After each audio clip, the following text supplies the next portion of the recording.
Everybody, welcome to the Mike Missanelli Show. I don't think we have a topic today, so we're just going to, talk about life. Drama.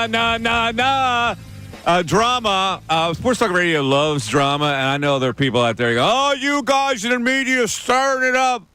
Well, let's put it in perspective here, because Brandon Graham, he opened a door, a Pandora's sports box of sorts, where all this stuff is now flying out, and so therefore we need to discuss it. Not that it amounts to a destructive Eagle season, and I don't think it will. The Eagles are still a pretty good team, no matter what happens in this drama between A.J. Brown and Jalen Hurts, the quarterback, and Brandon Graham, who's out for the season and decided to throw it out there. So let's just go chapter and verse on what happened. By the way, this is the Mike Missanelli Show. Bill's here, Ray's here. Thanks for everybody else for being here.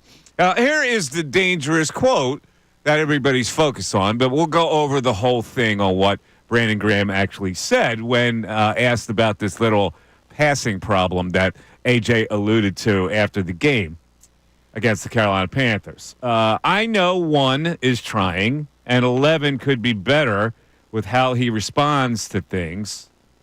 They were friends, but things have changed.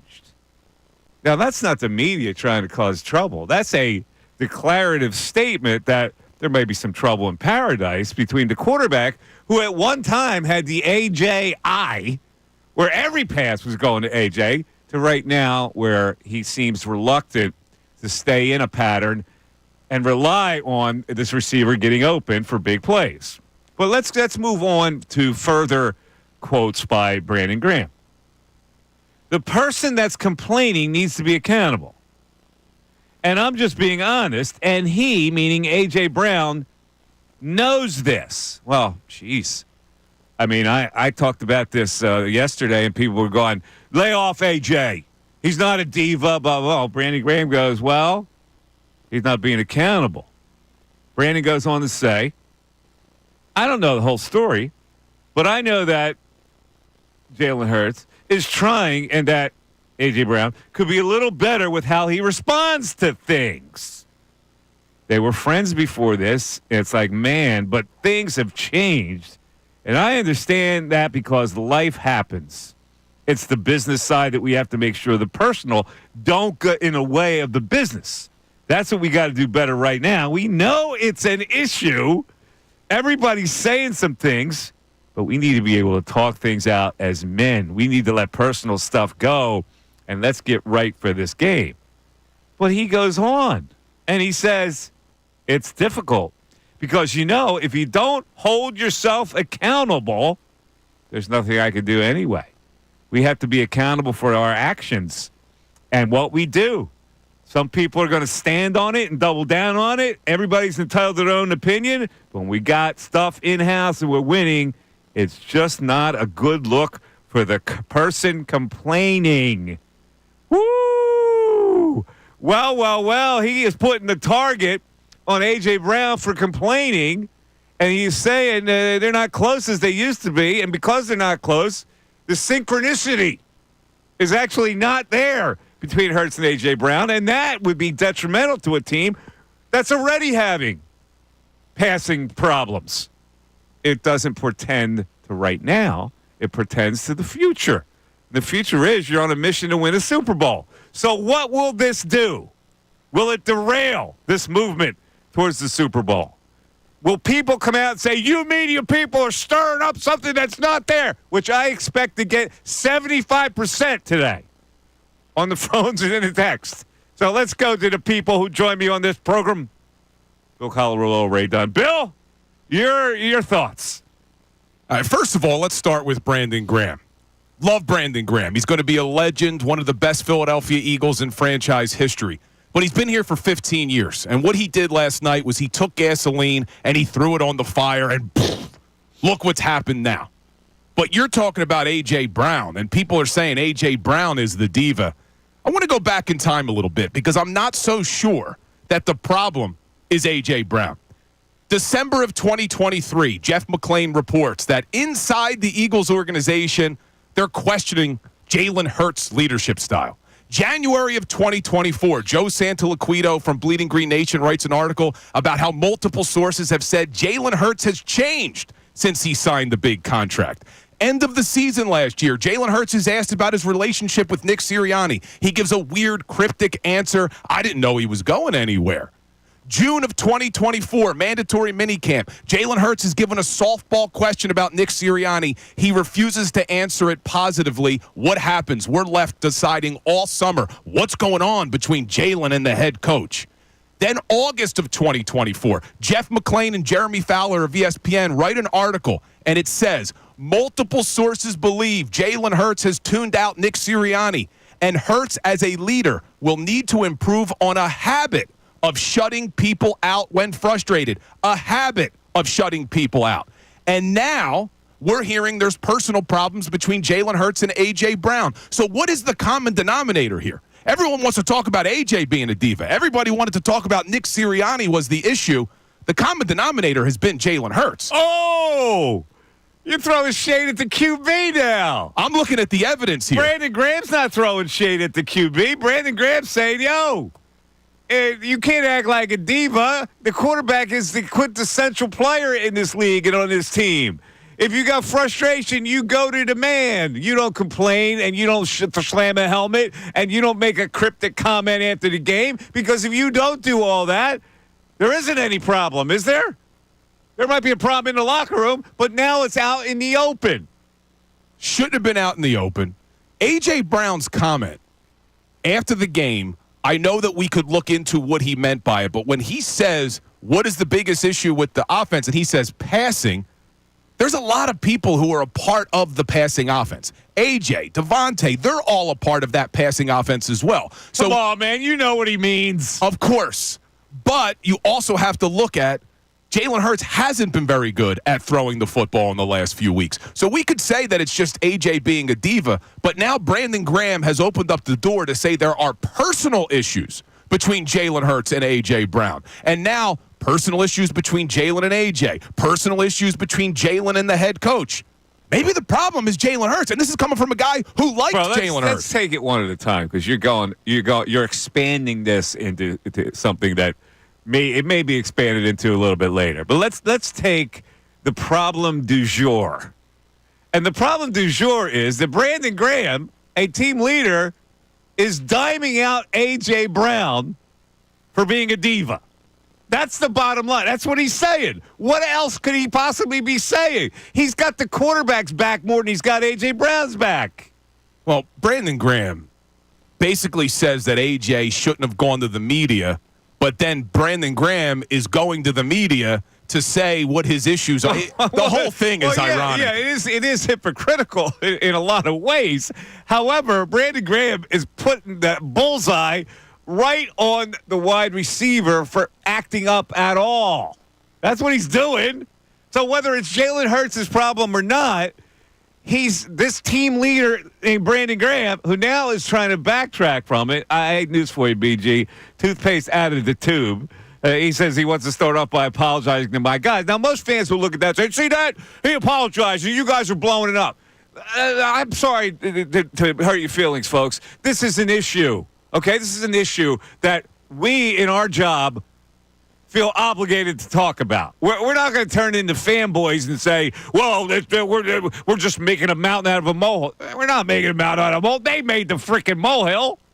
They did make the molehill, and that's why I'm just so shocked that Brandon Graham, a guy who's been here for as long as he has, who understands this city and really any sports city, you come out and you make comments like this, that there are personal issues between the quarterback and your star wide receiver. What did Brandon Graham expect to happen? Of course that was going to blow up. Of course people now are going to be asking questions as to what's going on between Jalen and A.J. And last year, there were rumblings that there were problems between Jalen and A.J., but nothing was ever said publicly.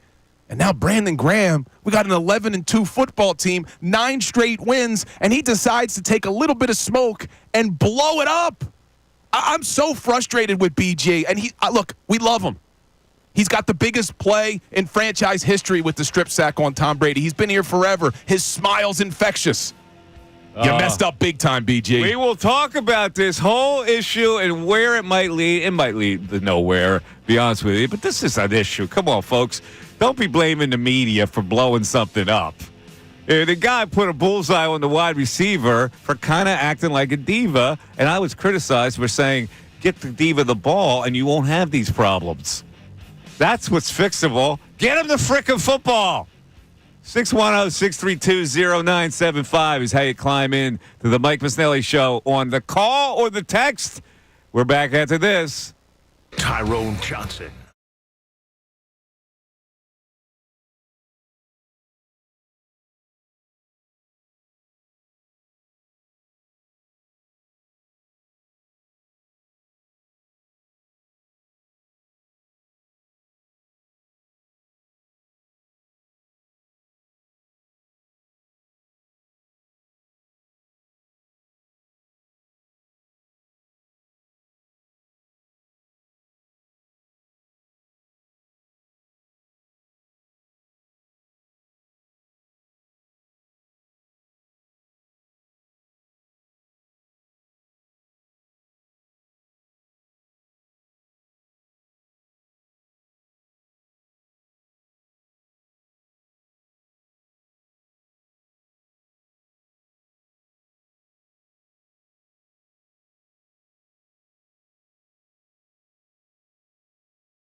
team. Mike Missanelli Show, 97.5. All you nasty, meaty people.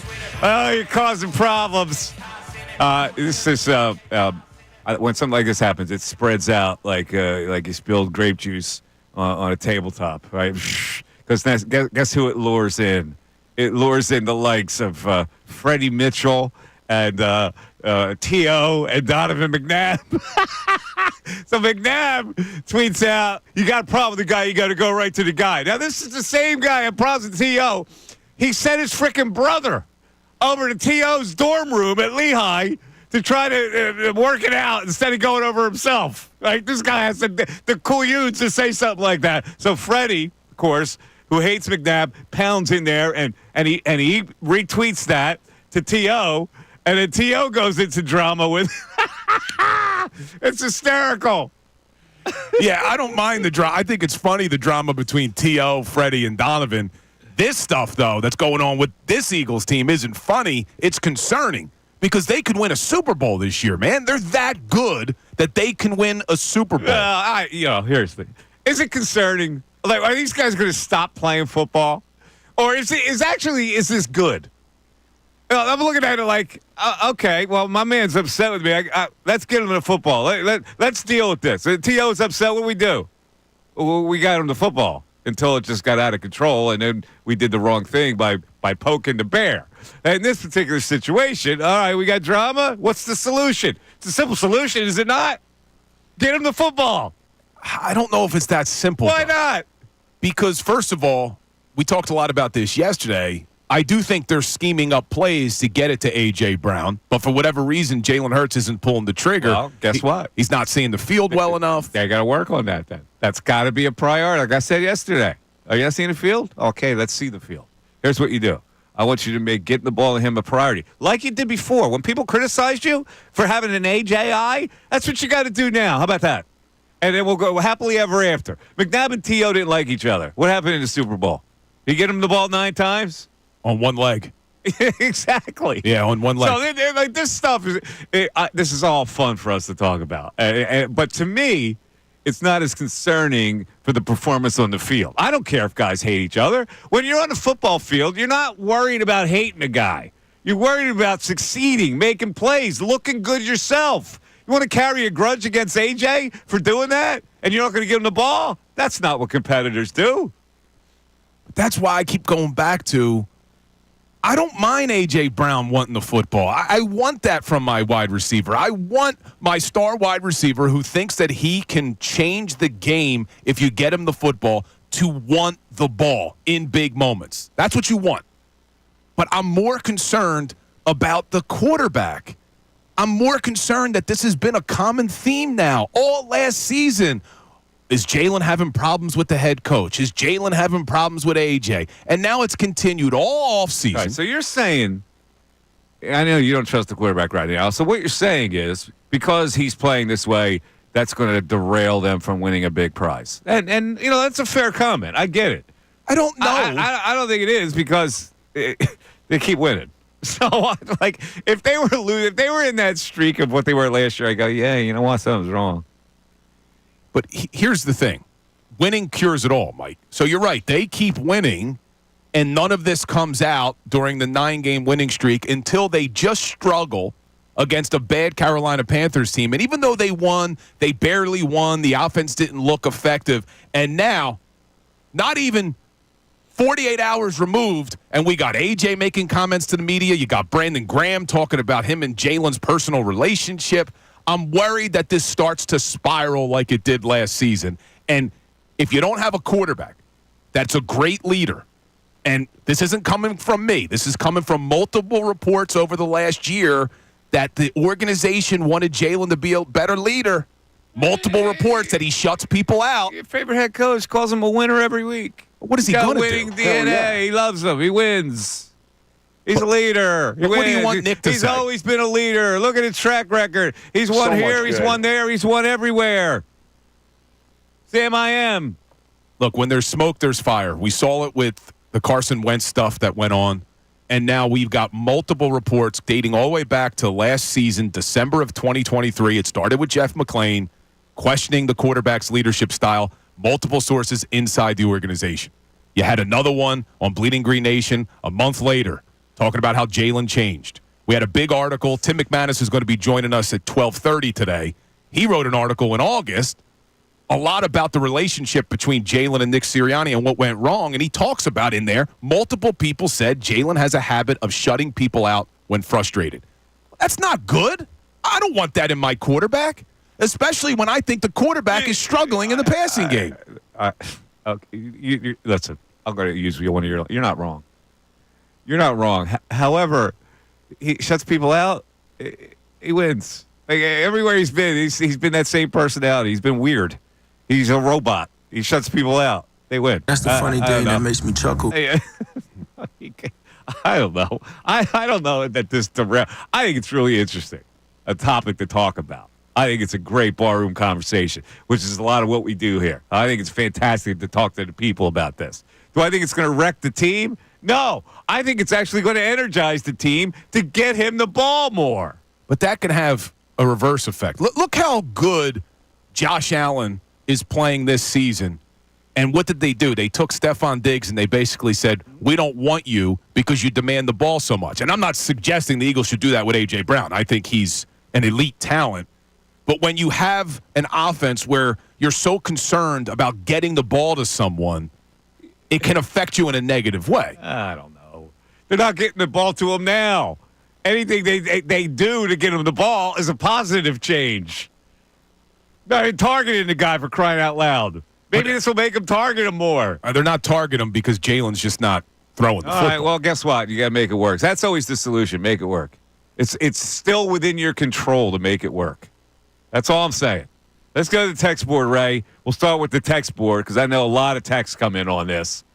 Well, while you guys are going back and forth on AJ and Hurts, Rob in Minnesota wants you to know last year during the slump, he had called it and said he thought BG was part of the problem and was told no way, and now feels like he's validated in that thought.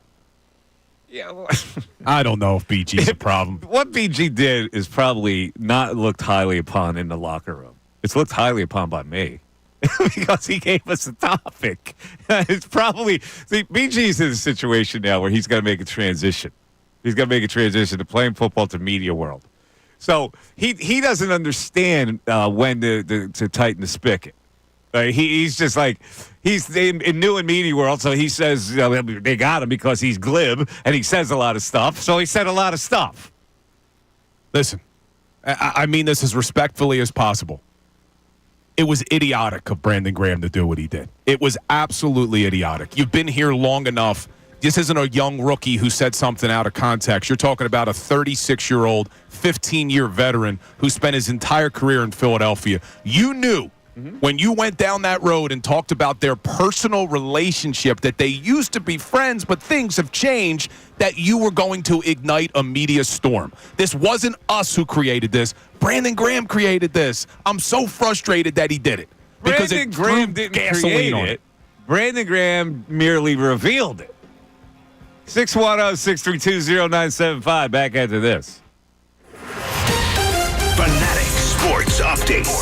Why can't we be friends? I'm Ray Dunn. This update is brought to you by Family and Company Jewelers. Get your holiday shopping done and check off your whole list with one stop to Family and Company Jewelers, South Jersey's holiday diamond destination, Route 70 in Marlton, New Jersey, or online at familyjewelers.com. Well, we've got drama with the 11-2 Eagles. Brandon Graham attempted to speak on the passing offense, the relationship between Jalen Hurts and A.J. Brown, and the result had Graham issue an apology within about an hour of him talking about it, and his comments sparked a viral debate over whether or not Hurts and A.J. Brown's friendship has been fractured. The Philadelphia Inquirer's Jeff McClain joined Kincade and Salciunas this morning and gave light to the Eagles' response to his comments. Look, it's just a lot of different personalities in that building, especially on the offensive side of the ball, and I think that you're seeing a little bit of that kind of come out in BG's comments, but certainly the way he handled it is not the way the Eagles wanted him to handle it, and I know for a fact there were people in the building that had to get him on the line and get him to immediately correct what he had, or at least, walk back what he had said. To continue to figure out what's going on inside that Eagles locker room, we'll be joined by Tim McManus of ESPN to break down this situation coming up at 12:30. The team is 11-2. and this is where we're at. Elsewhere, Flyers are in action against the Columbus Blue Jackets at 7 o'clock tonight. Flyers look to bounce back from 3 straight losses. You can hear the game right here on 97.5 The Fanatic. This update's also brought to you by Ace Hardware Home Services. Got a leaky pipe, having issues with your heat? Ace Hardware Home Services. They're around the block with everything you need to fix it. They've got the pros to keep your home humming all year long. Ace Hardware Home Services. I'm Ray Dunn for 97.5 The Fanatic. Ricky Batalico.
Oh, 6220975. It's the Mike Missanelli Show. Let me just straighten something out here, right? Because now Twitter's alive with blaming us. Okay, it's the media blowing it up, which is what I predicted would happen within 3 seconds of us talking. So we are now causing the drama. Let me explain something to you nitwits who think that, all right? A.J. Brown caused the drama by throwing his helmet, saying 3 and out on camera, having an animated discussion with Devontae Smith on the bench, and then afterwards alluding to what's the problem? Passing. BG then explained the drama yesterday by saying those guys don't like each other and blah, blah, blah, blah, blah. Here's what we're doing. Our job is to talk about the drama that's already been established by your heroes. Don't give me this media crap anymore. I'm tired of it, that you're blaming the media. We do a sports talk show here. What is the topic du jour? It's this. We are not causing any drama. They caused the drama. We're talking about the drama that they caused. Is that clear enough to everybody? Yeah, I mean, you knew, though, coming in that the fan base was going to blame the media for all of this. But the only thing I disagree with you on is I don't necessarily think that A.J. Brown did anything that bad. I know he threw his helmet. I know he was frustrated. But how many games, and I know they're winning, but they see it, too, that the passing offense has not been up to par. It's something we've talked about for a couple of weeks now. And when you have weapons like A.J. and Devontae, and you have an offense that's supposed to be as good as this offense is, and you're 31st in passing, I'd be frustrated, too, as a wide receiver. I'd be extremely frustrated that we are the 31st ranked passing offense. It doesn't mean he didn't cause the drama. Yes, he's frustrated. His actions created some drama. BG confirmed it. Well, what are you not seeing here?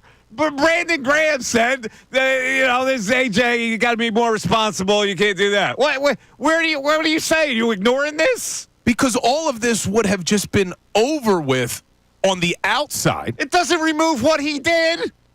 He did something. But what he did after the game by saying passing is obviously a symptom of a bigger problem. And Brandon Graham addressed that yesterday. There's a problem with the relationship between Jalen and AJ. Bill, I get it. But does this even happen if A.J. Brown doesn't throw a helmet or say after the game, what's the problem passing? Who picked up on that? His teammate. Well, his teammate picks up on it. But what's supposed to ignore that? But that's not what the crux of Brandon Graham's message was. The crux was they used to be friends, but things have changed, and you can't let personal stuff get in the way of business. So this wasn't just about the lack of targets against the Carolina Panthers. There's a problem between AJ and Jalen on a personal level, and that's why I started the show saying what has been the common denominator over the last year. Jalen had a problem with Sirianni. Jalen's got a problem with AJ. I get it. You're down on the quarterback right now. Well, I just don't understand why he's having these issues. You're down on the quarterback. I get it. I am down on the quarterback. I get it. Well, because if we really want to go back. Goes, if you don't hold yourself accountable, there's nothing I can do anyway. We need to be accountable for our actions. He's talking about A.J. Brown's actions. That's what he's talking about. Yeah, he says one is trying, talking about Jalen. The person that's complaining, that's who? That would be AJ. Okay. Needs to be held accountable, and I'm just being honest. And he knows this. Here, it's the media. Oh, my God. It's the media. You got to be kidding me. He needs to be accountable. He's saying you shouldn't throw your helmet. You shouldn't, after the game, make that cryptic comment. You shouldn't be seen all frustrated with Devontae Smith. That's what he's saying. Don't do it. Now, you may think Brandon Graham is full of crap, and he shouldn't have said it, which he probably shouldn't have said it. But that doesn't remove the initial drama piece that made him say it, which was AJ's behavior. It was AJ's behavior, but you don't even get to AJ's behavior if the quarterback gets in the ball? Yes. All right, so that's what I'm saying, and what did I say yesterday? Get him the ball because guys who are star receivers don't want to run 30-some times in patterns without getting targeted. Because they're star players. They want to show off their star ability. That's where they get their notoriety and hence their paycheck. So get them the ball. You know that, right? It's like when they got T.O. here. They expected him to act like who? Like little Lord Fauntleroy? They expect like who the hell's that? I just a name that popped into my head.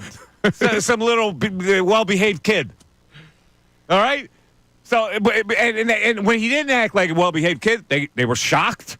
Wait, A.J. Brown's not going to get the ball. They're shocked that he's still going to be happy. Come on. Look, I'm with you though. With A.J. Brown, and you use the word diva, not in a negative sense necessarily, but saying wanting the ball.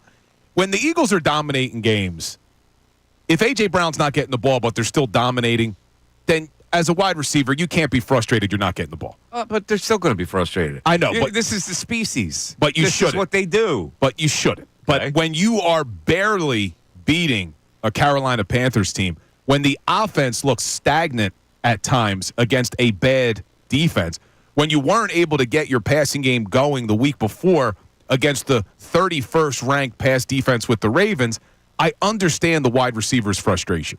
If they're blowing teams out. But just know this. When you throw your helmet, when you go 3 and out, when you say after the game, what's the problem? Passing. When you do all that, it's not going to evaporate like smoke in the wind. Let's go to Carlos in Savannah to start things off. Carlos, you're on 97.5 The Fanatic. What's going on this morning, guys? What's up, Carlos? Another day in the dugout, man. I just want to say this. Can we just have a season? Can we just play ball? I can see we're 11-2. I can see if we're 2-11, then we can talk about all this off-the-field drama, whatever. You know what I'm saying? No, I don't know what you're saying. I don't know at all what you're saying. We are not. We are not team members of the Eagles. We are people who report on stuff that happens. Okay, with that being said, we don't know if there is any personal drama between A.J. Brown. What are you talking about? The guy's a team leader said there is. What are we supposed to do? Ignore that, Carlos? We don't walk around with Eagle pennants sticking out of our keister. We are media people. We react to stuff. We're not on the Eagles team. They don't pay us. I understand that. You don't at all. Here's what I want to say. I don't think people realize how good this offense is. I think that the offensive coordinator is designing these plays for the run because it's working. The only time what I noticed is that when A.J. Brown or Devontae gets the ball is when they stack the box. Then you can go. But now here's the thing I think was going to happen. The pressure. The pressure on Jalen Hurts to get A.J. Brown the ball. We all know that Jalen Hurts has some problems with inconsistencies with the passing. Even though his passer rating is good, but he's still a little inconsistent. Now you're going to force this man to have pressure on getting him the ball, and now you're going to have mistakes. No, you're not. You're going to have better big plays than mistakes because the guy's a premier player. Okay. You're going to be worried about getting the ball to him too much? Come on, Carlos, what are we doing here? The guy's a weapon. You can't not target a guy one time in the first half of a game. We talked a little bit about this yesterday. I think the focus with Jalen was so much on not turning the ball over because of the struggles he had with turnovers last year, the struggles he had with the first 4 games of the season turning the ball over, that now he's gun shy. Because if you go back to 2022, I think what made this offense so effective was that Jalen would give A.J. Brown the opportunity on those 50-50 balls. A.J. would be covered, but Jalen would throw it up anyway. He even did it in the Super Bowl. You remember A.J. Brown's touchdown? That wasn't necessarily A.J. Brown wide open. He gave him a chance. He's not giving A.J. chances anymore. And maybe that is the recipe to winning games, protect the ball, be efficient. But in the playoffs, and that was why I've had my concerns about the passing offense, in the playoffs, that may not work. There's a reason why the numbers would tell you you need a better pass offense to win a Super Bowl. The numbers don't lie. 15-year now sample size. More times than not, 14 out of 15, you're a top 15 passing offense. Eagles are almost dead last. They're down there with the Patriots, Mike. So I don't know what comes of this. You're worried about that hurting them in the end. You may have a valid worry. Maybe you don't. maybe the way the Eagles play football can actually succeed to the point where they win a Super Bowl. That their defense is so good that you don't need this passing game that's going to be outer-worldly because your running game is so solid. That's another point to this whole thing. The point is now that they're not getting the ball to a receiver who wants the ball. I boil it down to the simple common denominator. I'm not going to say, well, this attaches to this, which means they're not going to win the Super Bowl. I look at it like, what's the problem now? You got a frustrated wide receiver. He wants the ball. He complained about not getting the ball. A team leader says he shouldn't complain. That's the issue. And our job here, folks, please try to understand what our job is. Our job is to not cheer, go team. Our job is to analyze what's going on. We're not trying to divide anybody. We didn't come out here and create a hot take. The hot take was created by a team leader who's played with the Eagles more than any other player. Yeah, I'm reading some of Brandon Graham's quotes here, too. I still, the irony that he says, go talk to the man, get it off your chest, but don't do it in the media. And then he does it in the media. It's still blowing my mind. He's now transitioned to a media person. He has a regular media spot. You know, he's doing a media thing. And the media thing is, you got to talk. You got to say stuff. You know, you can't give one-word answers. And look, I know Brandon Graham's, in most of these quotes, he's defending Jalen, and he's pointing the finger at A.J. Brown. Yes, he is. Yeah, he even talks about heavy is the head that wears the crown, referring to Jalen Hurts because he's the quarterback of this football team. When you are the issue with so many people, at a certain point, is it them or is it you? That's why I brought up the question, is this more on Jalen Hurts? Because we spent a year talking about how Jalen Hurts and Nick Sirianni had a problem, and a lot of people wanted to blame Sirianni. A lot of people wanted Sirianni fired for that reason, that clearly the quarterback doesn't trust his head coach, right? That was the narrative for a long time. And this isn't a defense of Nick Sirianni. It's not. But when AJ now also has a problem with the quarterback, and we have multiple articles that have been coming out about Jalen Hurts changing since he got the big money, that's why I raised the question. I'm not trying to create controversy. I'm a solution man. You're not giving me a solution here. The solution is, whether you think that of Jalen Hurts or not, whether you think it's his problem, blah, blah, blah, blah. There's something wrong here in the connection between he and A.J. Brown, because A.J. Brown's not getting the ball. So the Eagles' homework assignment, and I'm talking about everybody, including the frickin' coaching staff, is to prioritize to get him the ball. Whether you got to work with Jalen Hurts to do that, whether you got to get a wrench and go inside his head and tighten a bolt, whatever you need to do, this is what you need to do. You can't do anything about anything else. Jalen Hurts is your quarterback. He's not getting the star receiver the ball. The star receiver is not happy. That's being noticed by everybody in the locker room. So fix it. Well, and now this comes down on the head coach. Because of course it does. Nick Sirianni has done a pretty decent job. Obviously, they're 11-2. But one of the things that sunk this team last year was once adversity hit, they couldn't get past it. So now it's up to Coach Sirianni to get these guys together in a room, team meeting, whatever it is, and squash this thing before it gets out of proportion. Forget squash, yeah. That needs to be done. You also need to do it within a game plan. You need to implement a scheme to get him the ball, which falls not only on Sirianni, but the offensive coordinator. Who we're going to hear from at 11:30. Let's go to Harvey and Radnor. Harvey, you're on 97.5 The Fanatic. Harvey. Hey, Mike, how you doing? What's up, Harv? Hey, I wanted to get a ruling from you on one of your coworkers over there, Mr. Salciunas, in the mornings. What about him? Why don't you call him? Well, I wanted your ruling on this. He's a stall man. He's a stall man. All right, go ahead. What do you got?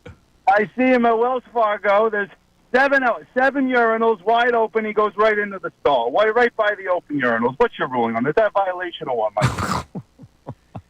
He's private. Yeah. He's more private. Well, I can weigh in on this because I actually do the same thing. Yeah? I got a pretty strong stream, so I don't like the urinals because they splatter. I like to go into the stall. What? What? Listen, that's not Why are me. you so bashful? Harv, that's not me. I don't want the splatter from the urinal. Some people are more bashful. I don't care. I care. go in front of a urinal. I pull down my drawers. I got my cheeks showing half the time. Yeah, Mike does because the. I wear the man. joggers. Mike does like the 5-year-old all the way down to the ankles. Well, I got joggers, so I don't have a fly. So that's what I got to do. Wait, Harvey, we got a lot going on in sports, man. What are we doing here? Yeah, go ahead, Harvey. The only real solution here for the Eagles is for AJ to have a big game on Sunday, 150-plus yards, and then everything will be back to normal. Well, I hope so, and that means they've made a priority. But what we're doing right now, they're not making a priority. That's my beef. Yeah. You know, I know A.J. Brown's going to complain. I know what great wide receivers. That's what they do. They complain. So in order to have them not complain, feed them. It's real simple to me. I agree, Mike. I agree. All right, Harvey. Yeah, so Trainus likes to go into the stall. I do the same. Man, he is under attack from the listeners over the last week. Mitch finding. Oh, wait, out Salciunas? Yeah. Yeah, I don't know what Andrew's doing there. Well, somebody happened to catch him going into. Yeah, people that pay attention to that is really interesting. How long has he been holding to that? I don't know. He's been holding for a while. Now, what are they going to do for me? They see me go into a urinal, and I have to pull down my drawers a little bit because I don't have a fly on my joggers. And they're going to say Mike pulls his pants down when he pees? We've got Tunis checking in immediately. Oh, he does? What is Salciunas? What's this dude talking about? I've been to one half of a Sixers game all season, and I didn't use the bathroom during it. Oh, so with somebody that looked like Salciunas. See, sometimes you got to ID the guy. You know, you got to Luigi Mangionium. And if he meant, Tunis was there Sunday for the Eagles. He meant the link on Sunday. There were none. So immediate denial from one Andrew Salciunas. All right, well, Andrew, you don't have to deny. If you want to go in the stall, knock yourself out. You want to be private, I got no problem with that. Yeah. How would you like to be in boot camp where they don't have stalls? They just have toilets. How would you feel about that? Oh, that's what we had at my college football locker room. Did? There was only toilets, so there's no door on the So stall. you had to sit on a toilet next to a guy on a toilet? It was terrible, dude. Oh, my God. And See, that's where I draw the line. I go to a hotel. Where the toilet was looked at the locker room. So everybody that's getting dressed, I mean, I don't want to be too vulgar. No, listen, man, that's ridiculous. I mean, they don't have a donor, a Gettysburg donor that can buy a couple panels? What the hell kind of school is that? I don't want to be vulgar, but just picture trying to wipe. That's what I mean. When everybody's looking at you. There's no way. Listen, I'll draw the line right there. I'll go next to a urinal. I don't care who's next to me. But I am not going to sit on a toilet next to a guy on a toilet. That is not going to happen in my lifetime. Where's this show going? I thought it was about Jalen, AJ, and CJ. It's Salciunas, damn it. 610-632-0975. Back after this. Fanatic Sports Update. Why can't we be friends? I'm Ray Dunn. This update is brought to you by Delilah's. Don't miss any of the action on the ice and certainly any of the after party. Show your ticket at Delilah's for complimentary admission after every home game. Delilah's Gentlemen's Club, always on top. Well, we got some drama with the 11-2 Eagles. Brandon Graham attempted to speak on the passing offense and the relationship between Jalen Hurts and A.J. Brown. The results of that? Graham issued an apology within about an hour of him saying what he had to say about the two of them, and his comments sparked a viral debate over whether or not Hurts and Brown's friendship has been fractured. The Philadelphia Inquirer's Jeff McClain joined Kincade and Salciunas this morning, gave light to the Eagles' response to this situation. Look, it's just a lot of different personalities in that building, especially on the offensive side of the ball. And I think that you're seeing a little bit of that kind of come out in BG's comments. But certainly the way he handled it is not the way the Eagles wanted him to handle it. And I know for a fact there were people in the building that had to get him on the line and get him to immediately correct what he had, or at least, walk back what he had said. And a part of correcting what he had to say was talking with Tim McManus of ESPN, who will join us to break down the situation at 12:30. Drama for this 11-2 Eagles team. We will break it down all day with you. Elsewhere, Flyers in action against the Columbus Blue Jackets tonight at 7. Flyers looking to bounce back from 3 straight losses. You can hear the game tonight right here on 97.5 The Fanatic. This update's also brought to you by PayPal. Get exclusive cashback offers in the app. And with the PayPal debit card, stack 5% more in your chosen monthly category on up to $1,000 in purchases. Don't just pay. PayPal. I'm Ray Donham on the home of the 76ers and Flyers, 97.5 The Fanatic. Eagles head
Missanelli Show. It was a hot 10 o'clock hour.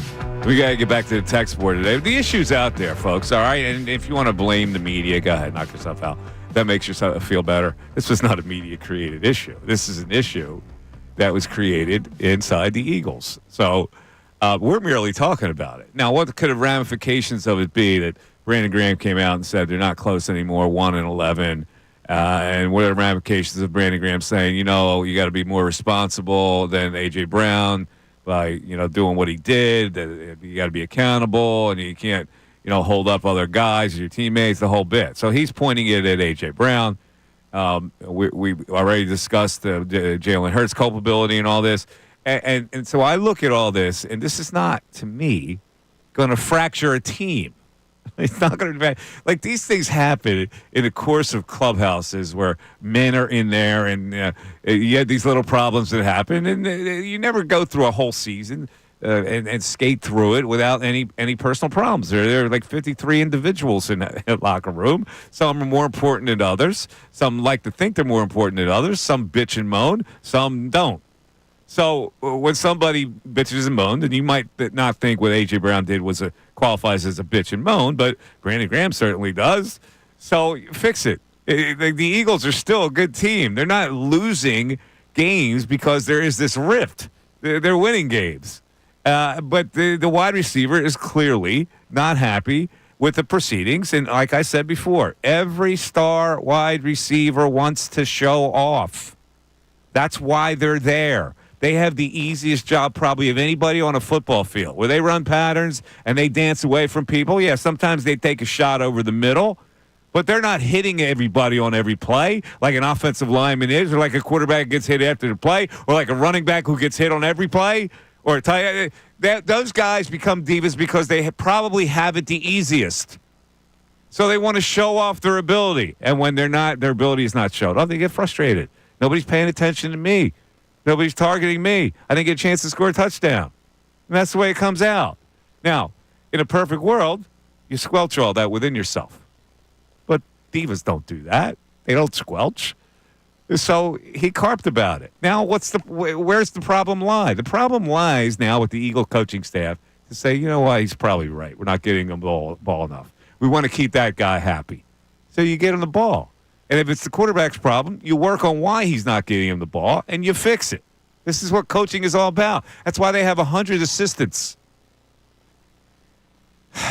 See, what I keep struggling with, though, and again, I feel like I have to keep prefacing this with, I have not been a Jalen Hurts hater over the years, because it seems as if you say something that's critical of Jalen Hurts, it either goes one way or another with our fan base. You have the Hurts supporters who are going to come after you. I am getting concerned that maybe the coaching staff is realizing that Jalen Hurts, I don't even want to use the word liability because that may be too harsh, but has an inability right now, for whatever reason, to get the ball down the field.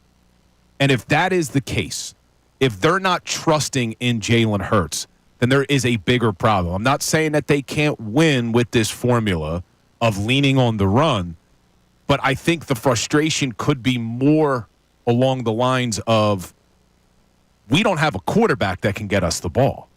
It's not just a simple thing of telling Jalen Hurts, you need to target your receivers more. He's not seeing the field for whatever reason. All right, but let me ask you this. Has he seen the field before?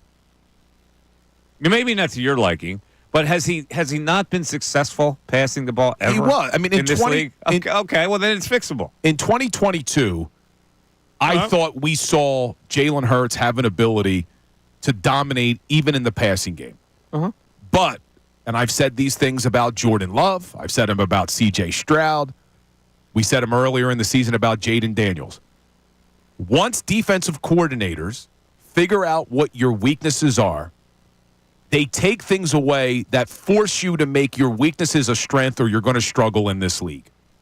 And we have now 2 years, last season and this season, where Jalen hasn't necessarily been dominant in the passing game. There were times last year where he looked good, but there were times where things looked really sloppy. And we blamed Brian Johnson, the offensive coordinator. We blamed Nick Sirianni, his offense. Well, now this year you bring in Kellen Moore that's supposed to be helping Jalen Hurts, and I know he's been efficient, and I know his rating is high, but they're not really asking him to do a lot with his arm. Now, is that intentional because he can't do it? Why does it matter? If they're winning games and they're efficient, I don't understand what your worry is. Your worry is like this future worry that somehow this is going to translate into disaster. And I go, maybe not. Maybe they have found a formula where he's not dazzling throwing the football, but they still win. And there's nothing wrong with that. And maybe you're right, but if you look, the best teller of the future is looking in the past. And if you look in the past, it's very rare that a quarterback that is not elite in throwing the football wins a Super Bowl. Doesn't mean it can't happen. Does not mean it can't happen. Now, I'm sure they're going to try to improve this situation. This is what coaching is about. Coaches have a responsibility now, if they think there is a problem with the passing game, to fix it. Let's go to Cape May. John, you're on 97.5 The Fanatic. John. Hello, John. Hey, how you guys doing? What's up, buddy? Not much. I think it's everyone's fault. I think it's Jalen's fault. You got to get A.J. Brown the ball. And then I think A.J. Brown needs to not give any bait to the media by saying the passing game needs some work. Yeah, but does that really surprise you that a wide receiver would do that? See, it doesn't surprise me because I know what the species is. If you're a star wide receiver, give me a star wide receiver other than Cooper Kupp, who doesn't say boo. That isn't like a diva. Yeah. And I also think Brandon Graham, I love you to death, man, but come on. You've been here way too long to be this clueless when it comes to media. And it's not the media's fault that they're making it a story. It's their job. Exactly. So, but I knew what was going to happen today. You're going to blame the media. Oh, the media now is going to cause a rift with the team. I mean, come on. Get over it. And I understand, Bill, he has concerns about Hurts in the playoffs, but we've seen it with Hurts.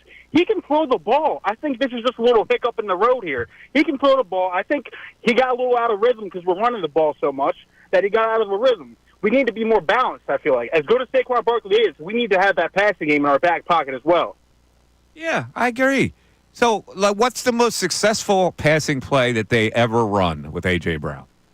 Probably the 50-50 ball, or is it the slant? The slant. The slant. Nobody is ever able to stop the slant, and yet, I don't know, Kellen Moore doesn't call it. Like, I don't get it. So if whoever calls the plays, the scripted 15 plays, I think we should go out versus Pittsburgh and at least make 5 of those plays. Slant A.J. Brown, feeding the ball early, get Jalen in a rhythm, and hopefully we go on to win the game, and everything will be all fine. All righty. There you go. Everything's going to be all fine. Yeah, but see, he's talking about the past with Jalen. And I agree, we've seen Jalen perform very well with his arm in the past. But if you look at the numbers, in 2022, they had a top 10 passing offense. They had a top 5 rushing offense. Well, then last year, when defensive coordinators adjusted, their top 10 passing offense dropped to middle of the pack, 16th in the league. They still had a top 10 rushing attack, but now their passing offense dropped to 16 in the league. And now this year, we have the best rushing attack in the league, but we're second to last in passing. You're seeing the passing offense regress every season. When wouldn't we expect it to go the other way if Jalen Hurts was truly an elite quarterback? And I'm telling you, I've defended Hurts all summer. I had him ranked as my best quarterback in the NFC. But you're seeing his passing offense regress. And that's what my concern is. It's regressing, Mike. It's not getting better. Even with weapons, even with A.J. and Devontae. I know people out there will make the excuse of injuries. Listen, I get it. What can you possibly do about that now? You got to work with what he is. If he's not an elite quarterback, you work with what he's best at and what you're best at, and you still figure out a way to win. There's nothing you can do about Jalen Hurts being the quarterback right now except to try to enhance the passing game with A.J. Brown. But we're focused solely on A.J. Devontae Smith was frustrated on Sunday. Jordan Mailata was frustrated on Sunday. You know, we're going to talk to Tim McManus at 12:30. He tweeted out after he left the locker room that there were a lot of people on that offense who were frustrated. Yeah. They won. They still ran for over 100 yards. Yeah. Saquon Barkley set the record. We haven't even talked about it. Set the franchise single-season record. Yeah. But yet they're still frustrated. This isn't just us creating this problem, Mike. This isn't just me worried about it. The team's worried about it. I'm not saying that it's good. I'm not saying that the passing game is good. What I'm saying is you can't do anything about what Jalen Hurts is except coach it up better. Improve it. You should be able to do that. You should be able to get this guy who's not happy to get him the ball, whether it's A.J. Brown or Devontae Smith. This is what your responsibility is right now as a coaching staff. 610-632-0975. We'd love to hear from you. It's been very busy today. And I know, listen, even if you want to say, it's the media blowing this out of proportion, we'll hear you. I'm certainly not going to agree with you, but I'll listen to you.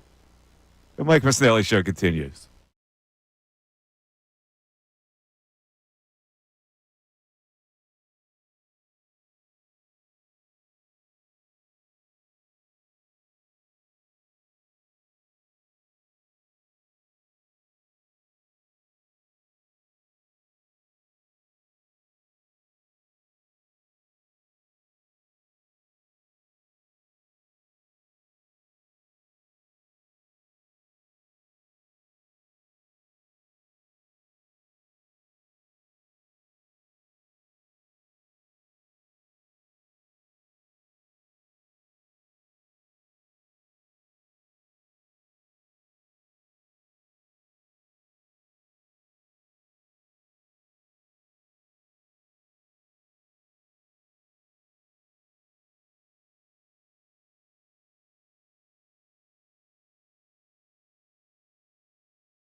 Mike Missanelli Show. I find it really funny that this is now a hot button issue. It is because it is, okay?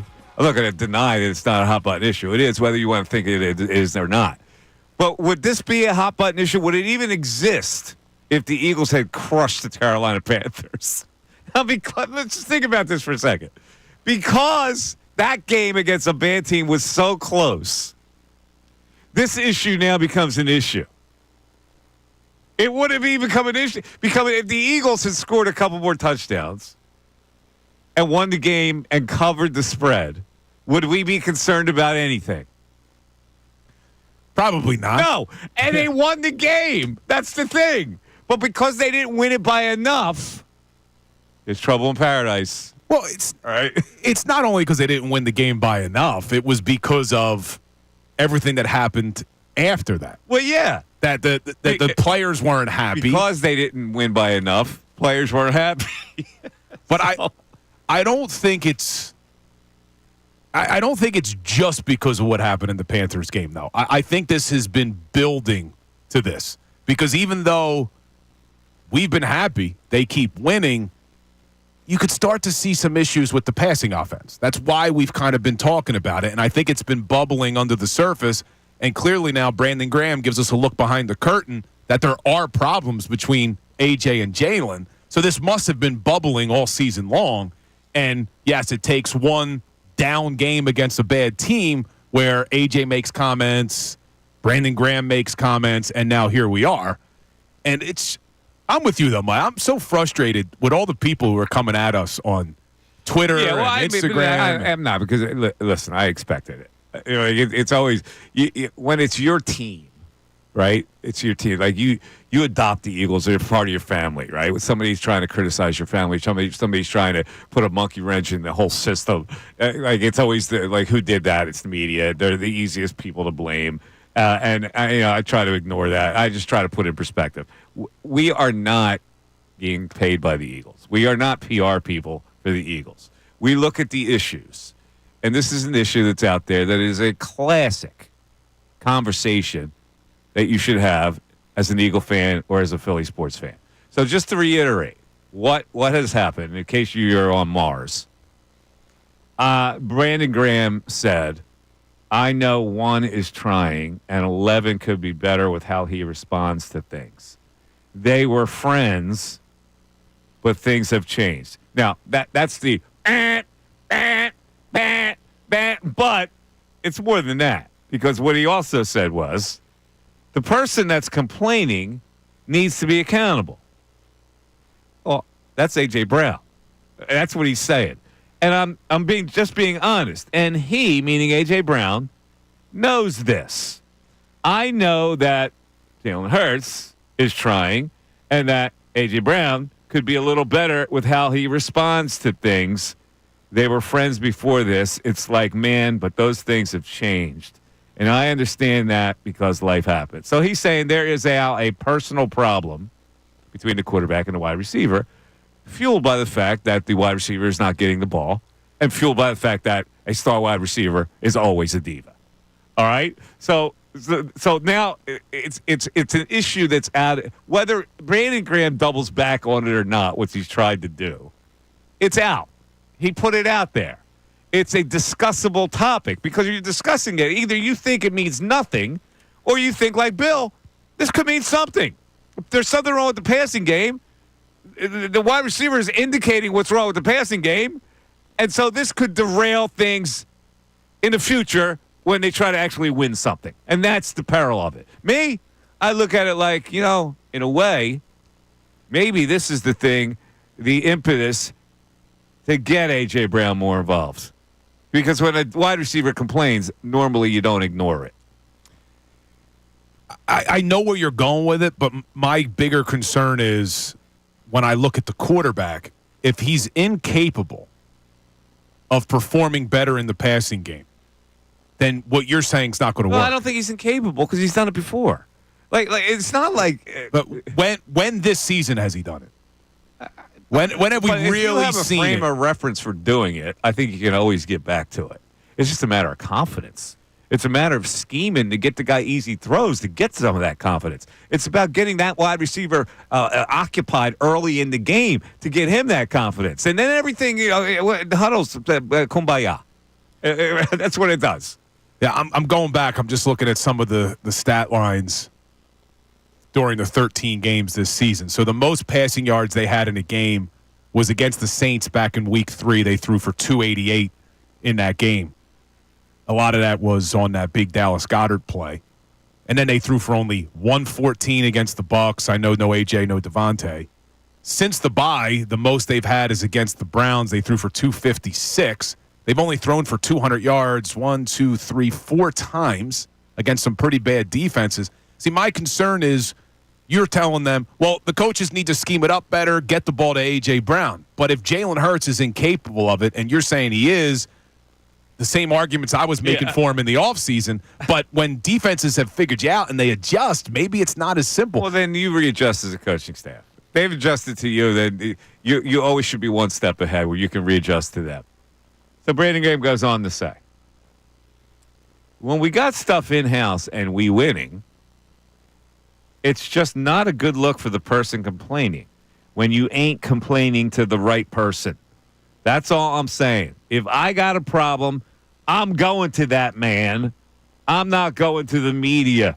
Although he went to the media. Well, he's talking about the other people that didn't go man-to-man. Oh, man. He went to the media because somebody didn't go man-to-man. And then when all this blows up, he sends a text to all the reporters, including Tim McManus, who's going to join us at 12:30, and it says, I just assumed about their friendship, and it made it out to look even worse because I had it all wrong, and now people are going to run with that part. Yeah, that's our fault. We're going to run with it. Yeah, you said it. This is bad. This is very, very bad. You said it, but we're supposed to ignore it. Okay. All right. Yeah, I guess the fan base wants us to ignore it. So that's the problem. No, how do you not talk about this today? Brandon Graham say he wants to ignore it. Like, we're supposed to ignore it. You said it. Yeah. We're supposed to ignore it. Well, especially because it's coming on the heels of what happened last year, and there was a lot of conversations that there were problems between Jalen and AJ last year. And I had heard Jalen wasn't happy when AJ admitted to the media that it was him and Jalen that decided to go ad-lib that play against Seattle when Sirianni made himself look bad, and AJ admitted, no, that was on us. Jalen didn't like that. You know, you're not really absorbing what your favorite head coach has been saying all along about Jalen Hurts. In fact, one texter just texted in, Bill, all Jalen does is win. And that's what Uncle Nick has been saying to you the whole season, that all he does is win. That's right. That's all he does. And look, that's why this whole offseason, I was one of Jalen Hurts' biggest defenders. Again, coming into the season, when we did our quarterback rankings, I had Jalen in my top 5. I had him as number 1 in the NFC. But what I've seen so far this year, I don't see how you could rank Jalen that high as a passer. 11 o'clock hour is brought to you by Grungo Law. That's your law firm when you need help because of an injury. Pray for peace, prepare for trial. Tim McManus, who talked to Brandon Graham, is coming up at 12:30. We have the coordinators coming up in 5 minutes. So maybe we'll get some answers on this passing game from Kellen Moore. It is the Mike Missanelli Show. Back after this. Fanatic Sports Update. Why can't we be friends? I'm Ray Dunn. This update is brought to you by Wawa Holiday Gift Cards. Wawa Gift Cards, the perfect last-minute gifts for everyone on your list, and they're available in festive holiday designs, too. Everybody loves a Wawa gift card. We've got some drama with the 11-2 Eagles. Brandon Graham attempted to speak on the passing offense and the relationship between Jalen Hurts and A.J. Brown. The result of him trying to speak on it, Graham was issuing an apology within about an hour of his comments, and his comments sparked a viral debate over whether or not Jalen Hurts and A.J. Brown's friendship has been fractured. The Philadelphia Inquirer's Jeff McLean joined Kincade and Salciunas this morning, gave some light into the situation. Look, it's just a lot of different personalities in that building, especially on the offensive side of the ball, and I think that you're seeing a little bit of that kind of come out in BG's comments, but certainly the way he handled it is not the way the Eagles wanted him to handle it, and I know for a fact there were people in the building that had to get him on the line and get him to immediately correct what he had, or at least, walk back what he had said. And he attempted to correct what he said with ESPN's Tim McManus, who will join us coming up at 12:30 to break down the situation as we look at the drama with your 11-2 Philadelphia Eagles. Elsewhere, the Flyers in action against the Columbus Blue Jackets at 7 o'clock tonight. Flyers looking to bounce back from 3 straight losses. You can hear the game right here on 97.5 The Fanatic. This update's also brought to you by AAA Car Care. Save up to $30 on auto repair with their AAA Triple Play. Only at AAA Car Care Centers. Offer valid through December 31st. Details at AAA.com/mycar. I'm Ray Dunn on the home of the 76ers and Flyers, 97.5 The Fanatic.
All right, we're on standby with the coordinators, and Vic Fangio's up. So not the coordinator we want, but we'll get to Kellen Moore after this. Richie Allen, Hall of Fame, finally. Dick Allen. Richie to me. My first all-time favorite Philly. How's that? Huh? What was the first time? First off, why was your favorite? Because when he was playing, I was young. That was. You have to see him to appreciate him. I saw him. No baller. I know. I saw him at Connie Mack. No baller from that left the stadium faster. Yeah, I saw him at Connie Mack. Hey, Vic, with Cooper, when you have a game like that with a veteran receiver, how much do you think that helps him moving forward? Well, every game's a learning experience. Every play you see is a learning experience, and he'll be better for it. When you look at this upcoming game against the Steelers, you got Russell Wilson, veteran quarterback who's still pretty mobile as well, too. How do you balance trying to put pressure on him while trying to also protect him, picking apart like zones or what have you? What was the last part? Or how do you protect against him like in pass coverage? And how do you Yeah, it's always a delicate balance. Ideally, you want to get good pass rush with the 4 and be able to play the coverages you like. But sometimes with these mobile quarterbacks, that's not always possible. You may have to add a guy or two and play. But, yeah, he's mobile still, really playing good, and it'll be a challenge. It'll be very similar to what we just had a couple days ago. How do you assess Darius' season? He's been in and out with some injuries in game and obviously missed some. How's it affected him in his performance? I don't think it's affected him a whole lot. Thought he played good the other day. He did get beat on the 1, but ended up making some real critical plays for us throughout the game. So I think his play's been good. Are there any concerns and against the Ravens, they had that last drive with Lamar Jackson getting down there. And then against this last game with the Carolina Panthers, they almost got it with Leggett if he caught that ball. Is there any concerns about the late game defense that are occurring concerns? Yeah, I mean, it's always, the game changes in those situations. The offense has become more aggressive. They got nothing to lose mentality. And we got you got to go 4 and out, not 3 and out, or get a takeaway. And we need to do better. With Quinion, it seems like teams just don't target him very much. Is that surprising at all to you, knowing that he's a rookie? A lot of times it's due to the coverage we're playing too, where the quarterback his reads take him other places. But Quinion's been playing very well from day one and very, very pleased with him. TJ had that big hit early in the game. What's that do for the defense? Number one, it got us off the field because it was 3rd down. But anytime you can get a big hit, it jacks people up. How much have you had to alter the way you coach those types of situations in terms of hitting, because it's different in terms you can't leave with your helmet, you can't even hit a certain way versus when you first started coaching? How has that changed, and how few are those opportunities for second? Yeah, we're always looking to teach that, and anytime we see it on tape, we show it to the players.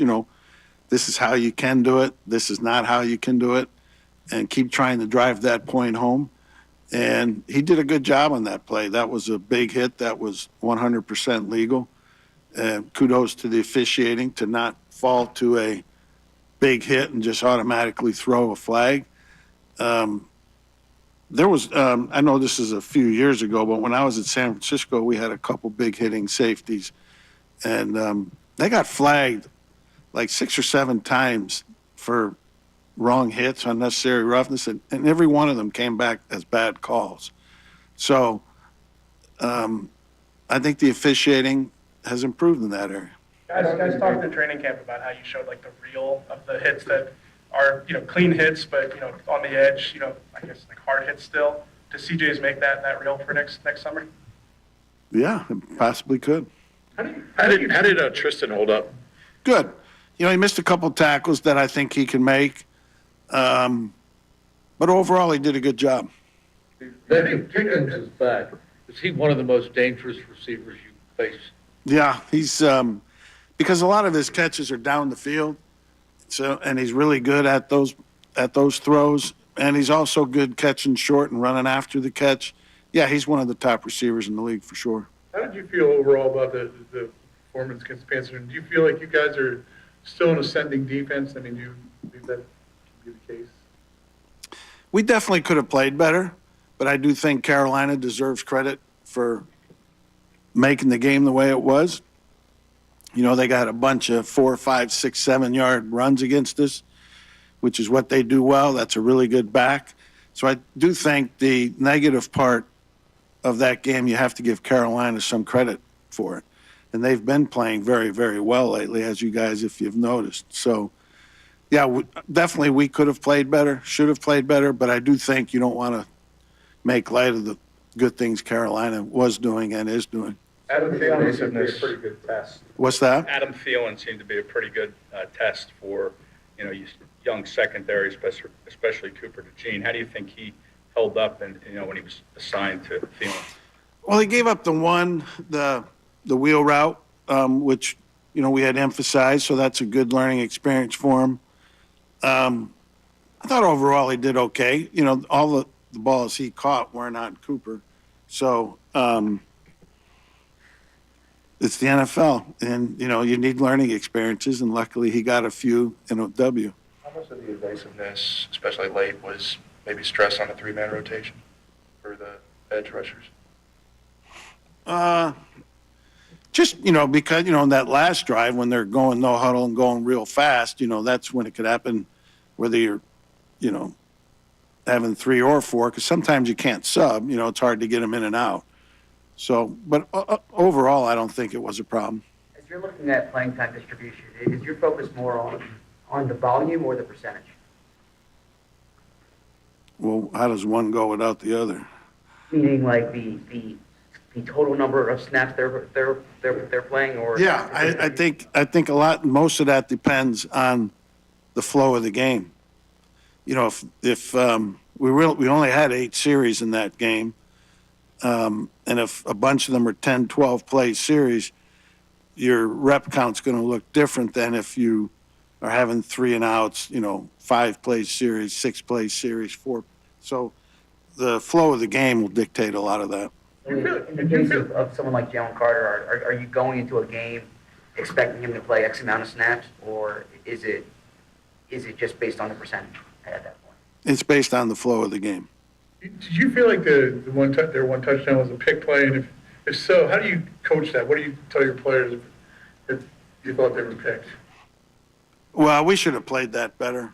That was a disappointing play in that ended up being a 7-point play. We should have played that way better than we did. You played better, just go try to go in front. Or yeah, we just got to play it better. We should have played that play better. There was, and to answer your question, there was no pick. We talked about Zach Vaughn since. What's that? Zach Vaughn, since early when you kind of looked at him and said, you think he could be an all-ball linebacker. Going all the way back to when you started with that, did you envision these type of instincts that he has to play that position? I never want to put a limit on a guy. I do think when I watched him that he displayed some instincts, which is a big part of the equation in evaluating an off-the-ball linebacker. So I thought he had him. But he's done very well in that area, and that's why he's playing good. Where does this season rank up with some of the off-ball linebackers you've had, and you've had some good ones? Yeah, like I said, I don't like to compare people because somebody ends up feeling slighted. And I still have a lot of respect for the guys I've coached, even though they're not playing anymore, some of the ones you're alluding to. But Zach's playing really good, and we're thrilled to have him. How do you feel about the cameras in the coaching booth? Yeah, I don't like them. But first off, who the hell wants to look at my face when it's right there, It's I don't like them. All right. All right. Thanks, guys. All right, there you go. The always entertaining Vic Fangio. So he goes Richie Allen, which he just got in the Hall of Fame, the Phillies. That was the first. And then they asked a follow-up on him. Oh, my God. Merrill even got in on the mix there. He did. Merrill comes in with the follow-up. You got to see him. But, you had to see him. He didn't like being called Richie, so Vic should know that, being a fan. All right, so anything from that? No? Did you glean anything from Vic? I had a lot of compliments for a lot of players. Yeah, he's usually pretty candid. I liked what he said about Cooper DeJean, that this was a learning and a teaching moment in a game that they won. Mm-hmm. So that was nice because, Cooper DeJean, Adam Thielen was really using his leverage because Adam Thielen's not a speedy receiver, especially not now late in his career. but he's a savvy veteran, and this was a nice teaching moment for Cooper DeJean, and it's nice that they won the game anyway, even in spite Well, of it. I tell you what, it's really tough being a football writer. To come up with like off-week angles. So the angles that somebody was pursuing was how do you teach tackling now? Yeah. You got to come up with all these story ideas. It's tough. Well, and I'm sure all the reporters that are in the room are just waiting for Kellen Moore. I mean, we don't necessarily need to hear from Vic. We want to hear from Kellen. How are you going to fix this passing offense? What are you going to do to get AJ the ball? That's the big one, and we're going to see. And he'll say, well, obviously we got to do a better job. I predict that'll be, obviously we got to do better. But obviously two very talented guys who obviously have a relationship before, and obviously you want to get them on the same page. But he's switched from obviously to certainly now. Oh, he has? That may be the big question. Does he say certainly there are two guys we got to get the ball to, or obviously? Man, I'm on the edge of my seat. Do we know if he's coming up next, or are they going to slide the special teams guy in there? Oh, they went special teams. They went special teams. Let's go to the phones. My God. All right, so then. We don't want to hear from. We'll get Kellen probably at the 12 o'clock hour. Yeah, so stay tuned for Kellen Moore. Don't go away. In the meantime, let's go back to the phones because Muhammad from Delaware has been hanging for a long time. Muhammad, talk to me, babe. How you doing, Mike and Nick? How are you, Muhammad? Good, man. So initially, I was gonna talk about how the root of the issue is Jalen Hurts, and then after listening to you, you got it, man. I feel like the coaching staff need to fix it because I did call week 4 or 5 because I thought they were giving Jalen Hurts too much passing, which made him make more mistakes. I think it was even on touchdowns and interceptions when he was throwing 30 attempts or more. So I kind of called in back then so he can be more of a quarterback, game manager type of quarterback. And then they did that, but they did that to the extreme. And now, we need to address that. I mean, it's not just A.J. Brown. It's also Devontae Smith. I mean, he said something as well. These guys, man, we got them for a reason. We got them. They're the best at what they do. We need to make sure that we take advantage of these guys. And for me, I think the coaching staff needs to figure this out. I know Saquon has been killing it. I definitely think they need to figure something out because what we're doing is working. However, that's what we got those guys for. We didn't just get those guys to not get these. Yeah, I got you. They're both big play guys, Muhammad, right? So you ask yourself the question: does Jalen Hurts have throwing ability? Well, he's shown it in the past. He has some throwing ability. He might not be the best thrower in the world. It's his psyche, Mikey. It's his psyche, man. I mean, what happened earlier this year, Muhammad, when during the bye week, the head coach apparently got with Jalen and they worked on certain things, right? Well, let's do it now. But what do you think? I want to ask you a question. In the off season, do you address the quarterback position or no? No. Because in my opinion, we do. No. Because I don't you think signed we him can to a win. monster contract. You're not going to go away from Jalen Hurts. Are you that down on him? You want another quarterback here? I'm Oh, Muhammad, come on. You went from, well, you got to coach it up to, in the offseason, do we think we need a change? They're not going to change it up, are they? Is that a possibility? No, not with the way the contract is structured right now. I don't think you could move on from Jalen. And I'm not suggesting that they could or should. I mean, but see, my concern, Mike, is you keep saying they need to coach him up better. He's done it in the past. They need to coach him up better. I'm just concerned that you've seen a regression now 3 years in a row from Jalen Hurts. And if it was that doesn't absolve their responsibility to make it work.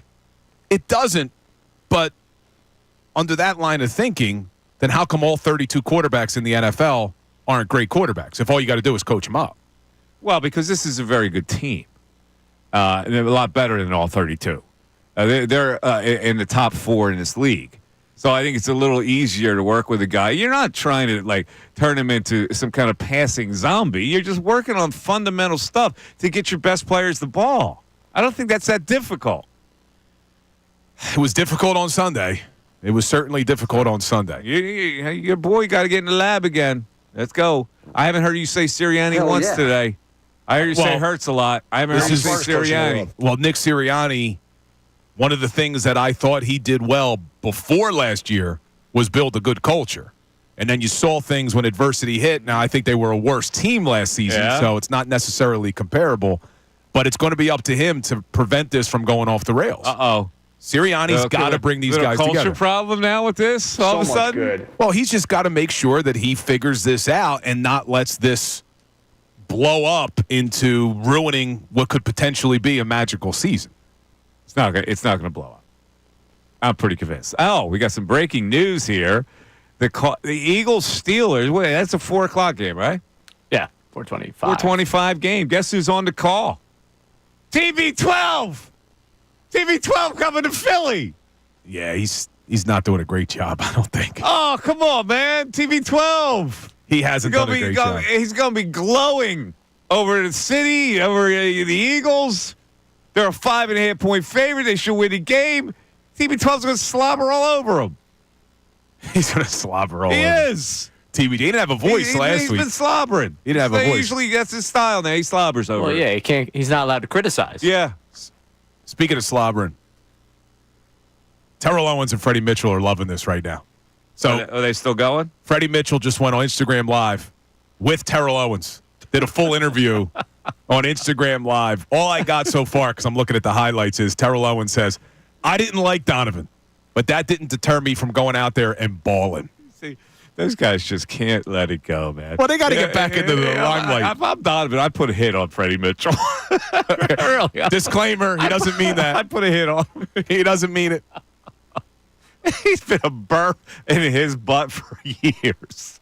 Like a mediocre player like Freddie Mitchell. You got nothing better to do than just hammer at McNabb and chisel away. And he knows exactly how T.O.'s going to respond to it, right? Well, yeah, T.O. It's not a fair fight. Like he probes T.O. T.O. goes off like fireworks. Yeah, well, it was Freddie Mitchell who sent T.O. the clip of of Donovan talking about Brandon. All right, Ralph in Pottstown. You're on 97.5 The Fanatic. Ralph. Hey, Mike. Hey, Bill. Hey, Ray. What's up, Ralph? Not much, man. I just got a few points to make real quick. When we were 2-2, and I usually listen to you guys, me and the morning show was calling for a game manager. And I'm just kind of surprised how we asked for that and didn't expect A.J. Brown to blow up at some point. He's done this. He did this in Tennessee, did this last year, and now he's doing it this year. And Bill, even Sirianni kind of called out A.J. Brown, I think after the post game, and said, hey, it wasn't pretty, but we won the game. Let's be happy. So, I mean, Jalen needs to do better. We all see that. Like, he's not playing great.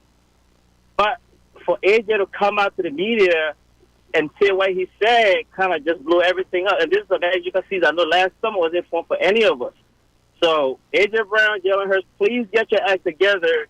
Because Eagles fans are tired of you guys' personal issues. Like now, see, a lot of people would blanch at that because when I said that, when I called him a diva, and I didn't mean that in a bad way because all-star receivers are divas, people came at me. So you're saying that A.J. needs to buckle up. Yeah, and kind of like it's all of us, Mike. It's not like the media is part of it. Fans, we are part of it because we did call and ask for a game manager. Now we have that. We said hand the ball to Saquon. That's exactly what they're doing. Maybe Jalen needs to play better, but he does. But here's the problem, Ralph, and thanks for the call. The problem is they didn't beat Carolina by a bunch, and that's got people all examining. Well, they didn't do this, they didn't do that. They won a game, and it was a game that they probably played down to the competition. So what lit the match? Well, the wide receiver lit the match, whether you want to believe it or not, and Brandon Graham confirmed it. All right. Coming up, we'll hear from Kellen Moore. It's a very important press conference now with this passing game woe being a topic of discussion. The Mike Missanelli Show continues. Kellen Moore up next. Don't go away. Fanatic Sports Update. Why can't we be friends? I'm Ray Dunn. This update is brought to you by Bradford White Water Heaters. When you need a new water heater, choose one that is built to be the best. Choose Bradford White. We got drama with the 11-2 Eagles. Brandon Graham attempted yesterday to speak on the passing offense and the relationship between Jalen Hurts and A.J. Brown. The result?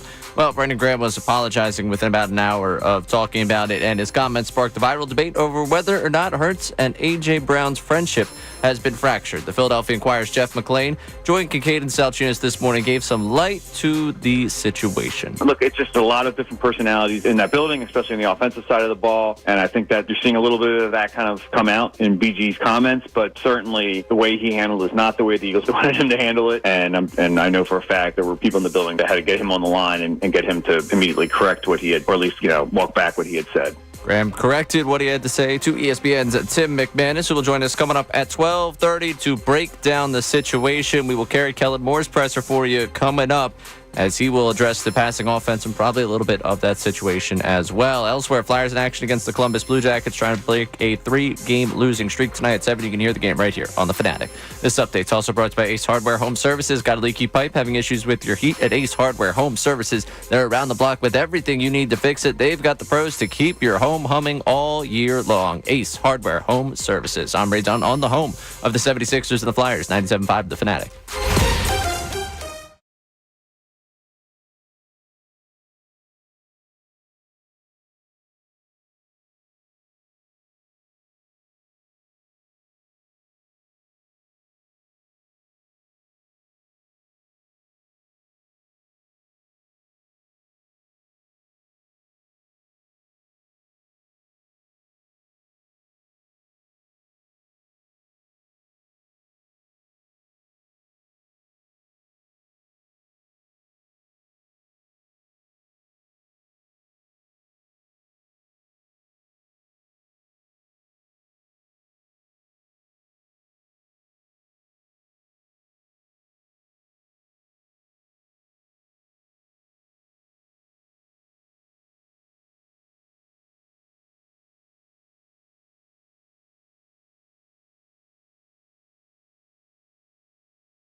12 o'clock hour of the Mike Missanelli Show. Happy noon to everybody. Happy lunchtime. The 12 o'clock hour is brought to us by Service First Heating and Air Conditioning. It's 0% financing, 72 months, and a $500 rebate when you purchase a complete heating and cooling system from Service First.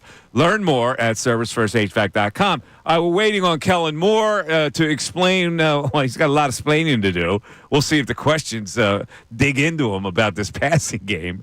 But let's go to the text board. We have a lot of texts that have come in on this issue. Probably a lot of the texts are blaming us for blowing this up in the media.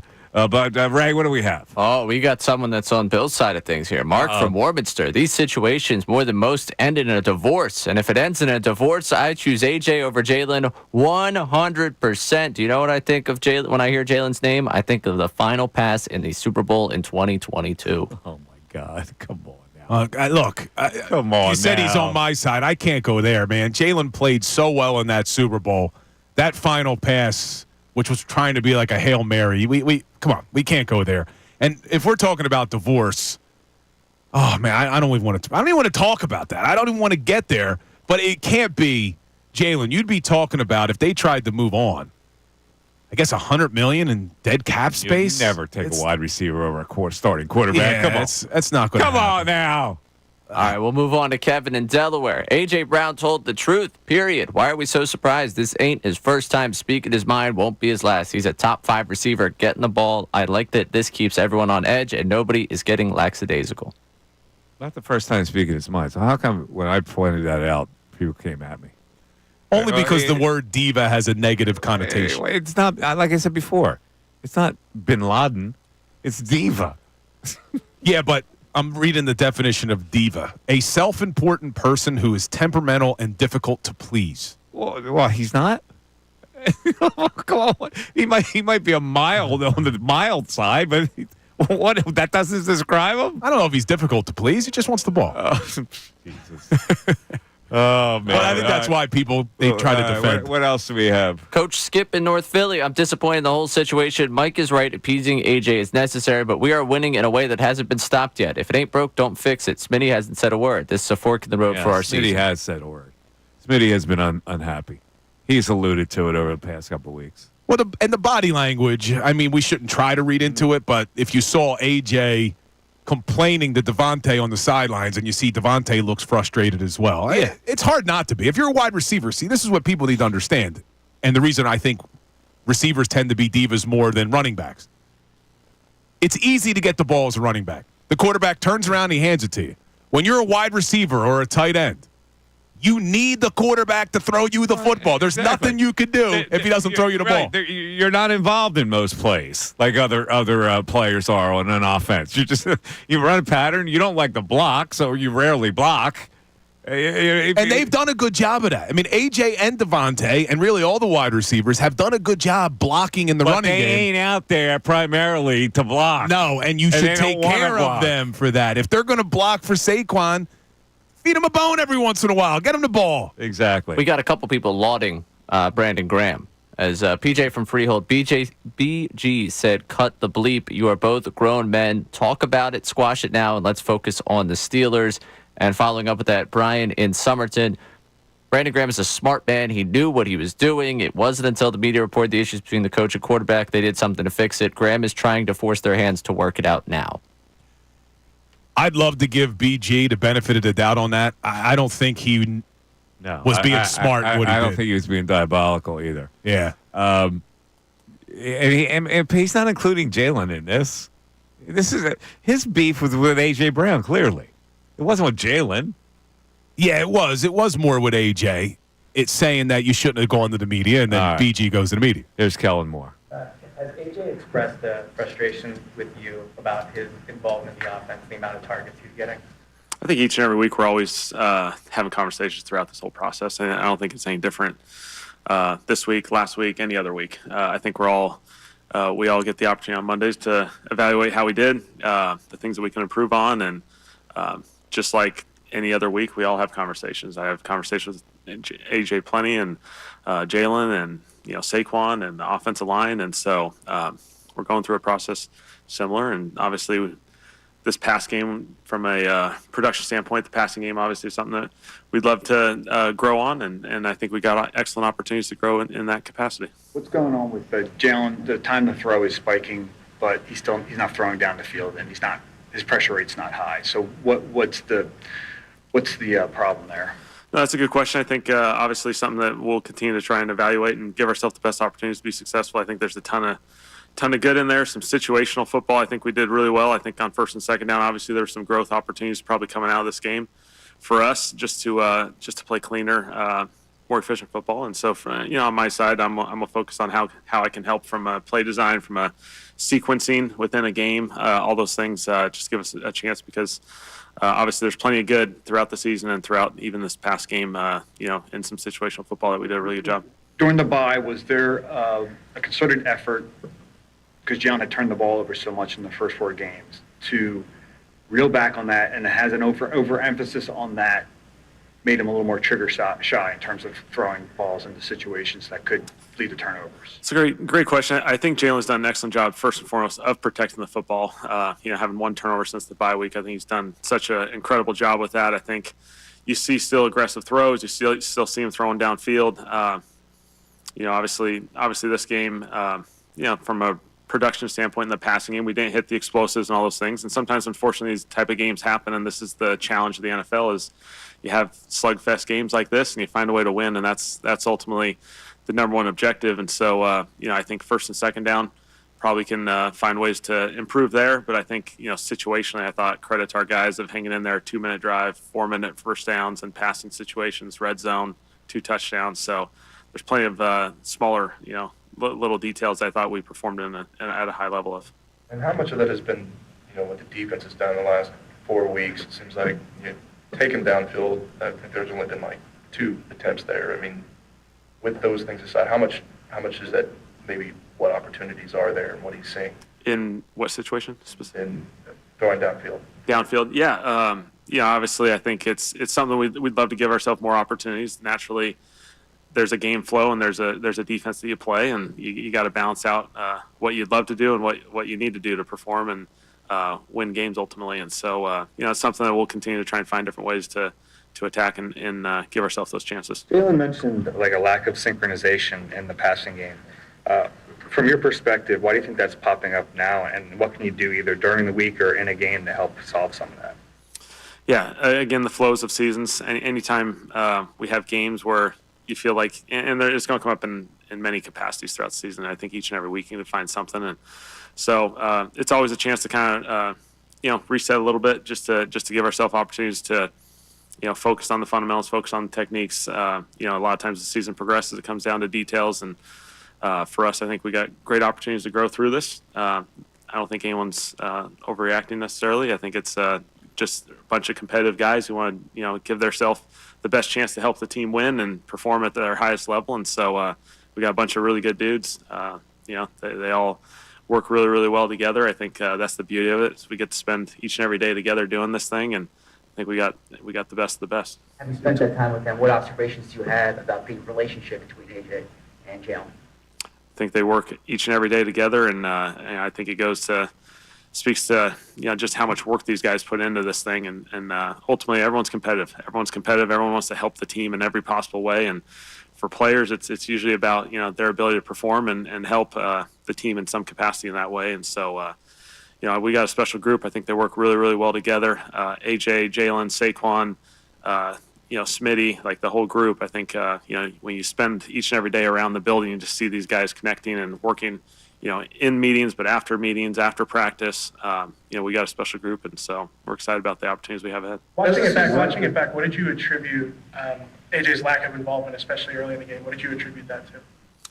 Yeah, just a combination. Obviously, I'm going to focus more on trying to find different ways to, increase the likelihood of the ball going to him. Ultimately, the quarterback has to play based off the reaction of the defense and trust that there's progressions within a play. And then, for us, we're always going to evaluate how can we get it to him sooner and create those opportunities. And again, it's really about probability. It's not every play is going to be able to say 100% of the time it's going to one player in particular, but how can we improve our opportunities there? So was it something the Panthers were doing to try and take AJ away that kind of led to Jalen moving off of him?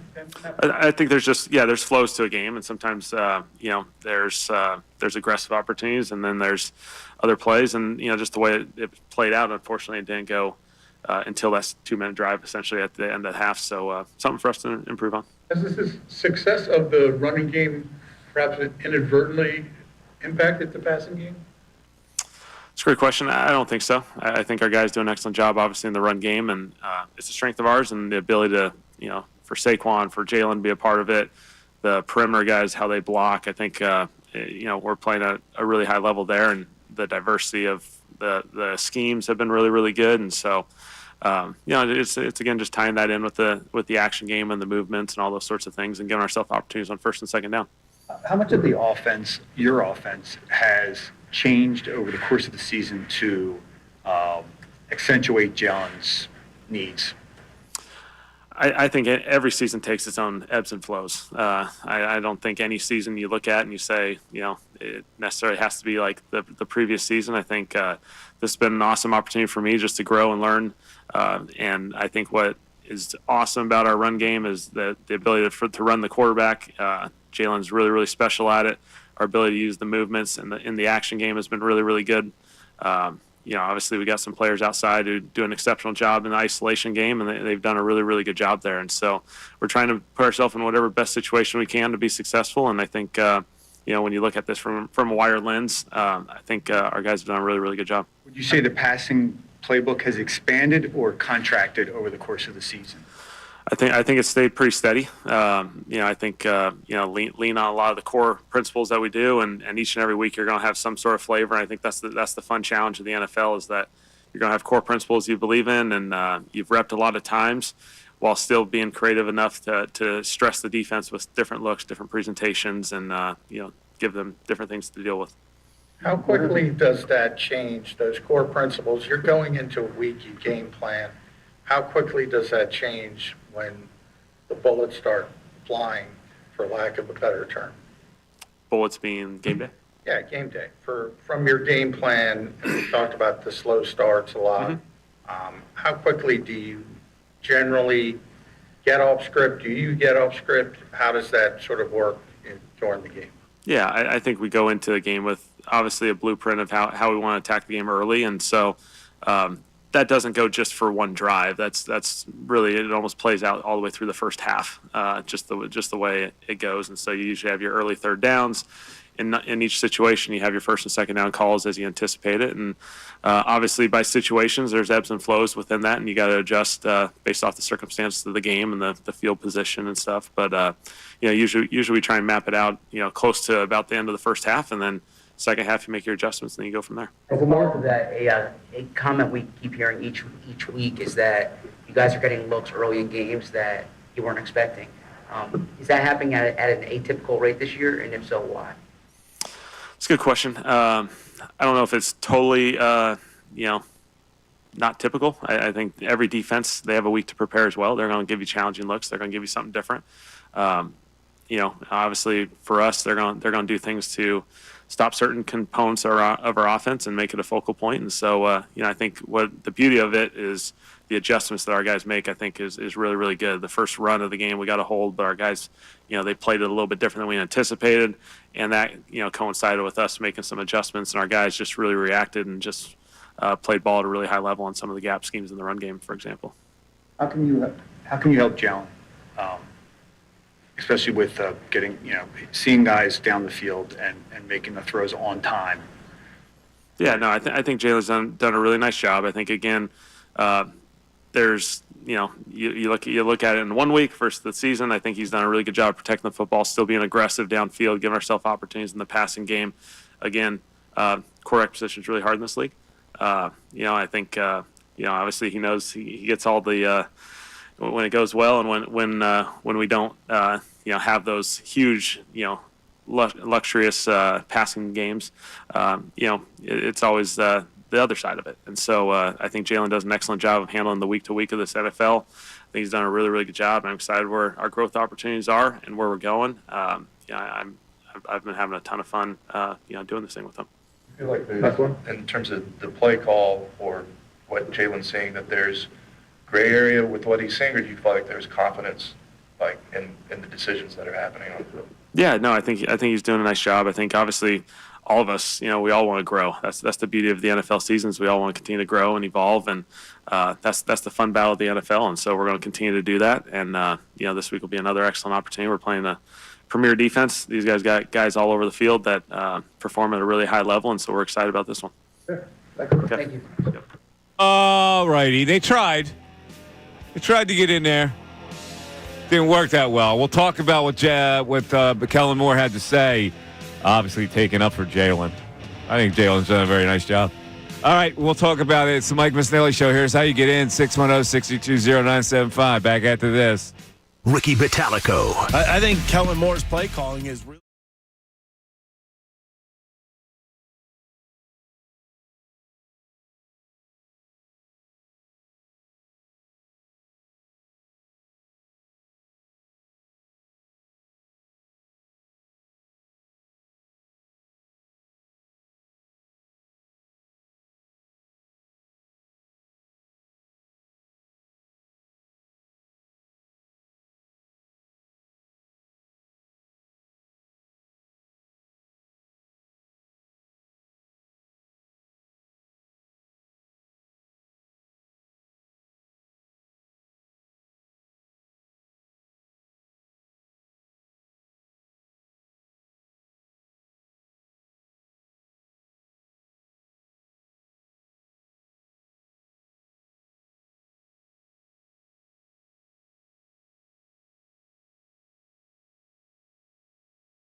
Missanelli Show. Thanks for listening, everybody. 610-632-0975. The Fanatics deal of the week this week. Actually, that's pretty good. 2 adult extended day lift tickets to Bear Creek Mountain for just $80. That's in McCungy, Bill. You know where McCungy is? No, but I've been to Bear Creek, so I should. Oh, you have? I just don't. It's been back in high school. Oh, okay. I think it was Bear Creek. Well, if you went to Bear Creek, you were in McCungy. I don't know what you put in your GPS, but I don't remember. Maybe it was Bear Creek. But that is a good deal. What's the deal? Well, you get 2 extended day lift tickets for just $80.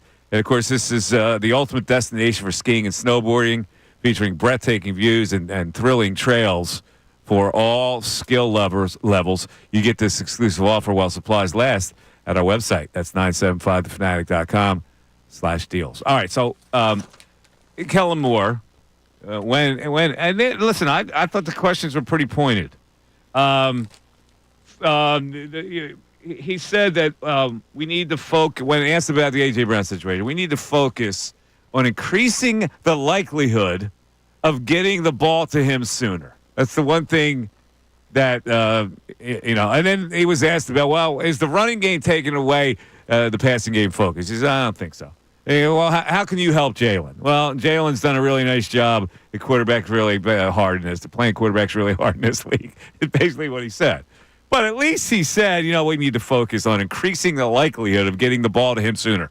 In other words, he could have said, we need to throw the ball to A.J. Brown, but he said we need to increase the likelihood of throwing the ball to A.J. Brown early. Yeah, I think you're just trying to find something in there. You need to get him the freaking ball. No, we need to increase the likelihood. He was trying, he's trying to give the coach speak as you knew you were going to get from Kellen Moore. But, while he was talking, I went in, I was looking at some of these next-gen stats. Mm-hmm. So what's crazy is, and this is why you could see where the frustration comes from A.J. and even Devontae, was the intended air yards per attempt. So getting the ball down the field.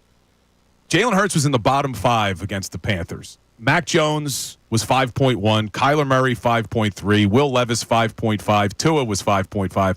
Jalen was 5.6. So that was 28th in the league last week.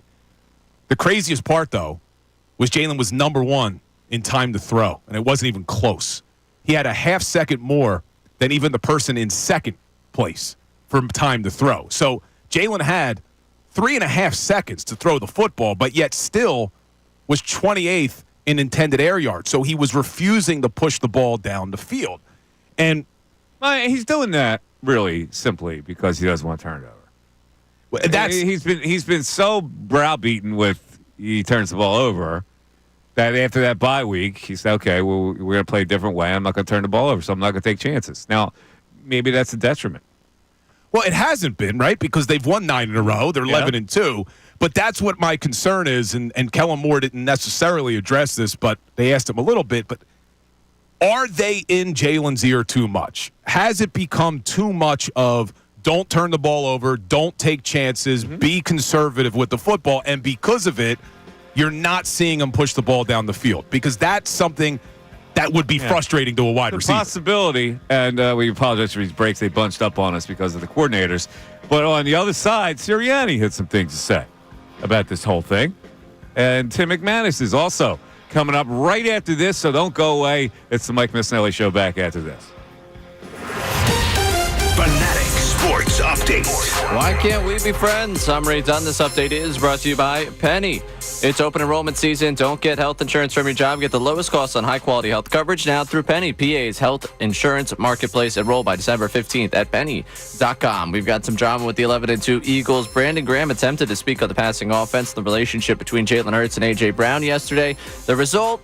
It's just a lot of different personalities in that building, especially on the offensive side of the ball. And I think that you're seeing a little bit of that kind of come out in BG's comments, but certainly the way he handled it is not the way the Eagles wanted him to handle it. And I know for a fact there were people in the building that had to get him on the line and get him to immediately correct what he had, or at least, walk back what he had said. One of the people that Graham tried to correct what he said to was Tim McManus of ESPN, who will join us to break down the situation coming up in the next segment as we continue to react to the drama surrounding your 11-2 Eagles team. Elsewhere, Flyers in action against the Columbus Blue Jackets tonight at 7. Flyers looking to bounce back from 3 straight losses. You can hear the game right here on 97.5 The Fanatic. I'm Ray Dunn, the home of the 76ers and the Flyers. 97.5 The Fanatic and 97.5thefanatic.com.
Mike Missanelli Show, 97.5 The Fanatic. All right, we lack for a topic today, so we're going to talk about the weather. No, we have a pretty good topic, and it was just explore with Kellen Moore, explore with Sirianni, and we'll explore with our next guest, who immediately went into action like a good reporter after Brandon Graham said what he did about this whole situation. Timmy McManus, covering the Eagles for ESPN. Johnny on the spot, getting in touch with BG. He's on the Comcast business line. He joins us. Great, Tim McManus. Tim!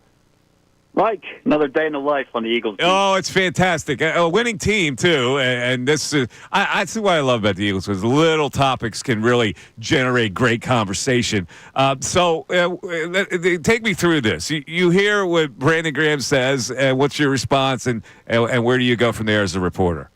My first response was to text Graham and basically said, let's talk if you want to talk. So he ended up giving me a call to kind of give his context about his original comments and trying to put it in proper perspective, and basically saying that he went too far with his comments, and basically like he was he didn't have the full story, but based off of the video that he saw of A.J. Brown's comments post-game, he was making some assumptions that he probably shouldn't have made. But obviously, Mike, by that point, there was a whole lot of speculation / fireworks that were going off. Yeah, people got to him. But, he's an honest guy. So basically he says the person that's complaining needs to be accountable. And I'm just being honest. And he knows this, meaning A.J. Brown. So he put the spotlight on A.J. Brown. And this is not the first time A.J. Brown did this. So was Brandon Graham accurate here, or did he go overboard? Well, so I think he's accurate in the fact of, like, the main thesis of his argument is that this stuff should be handled more in-house, I think, is the correct one. I mean, just consider everything. It's a 9-game winning streak, Mike. They improved to 11-2. They still have a chance for the number 1 seed.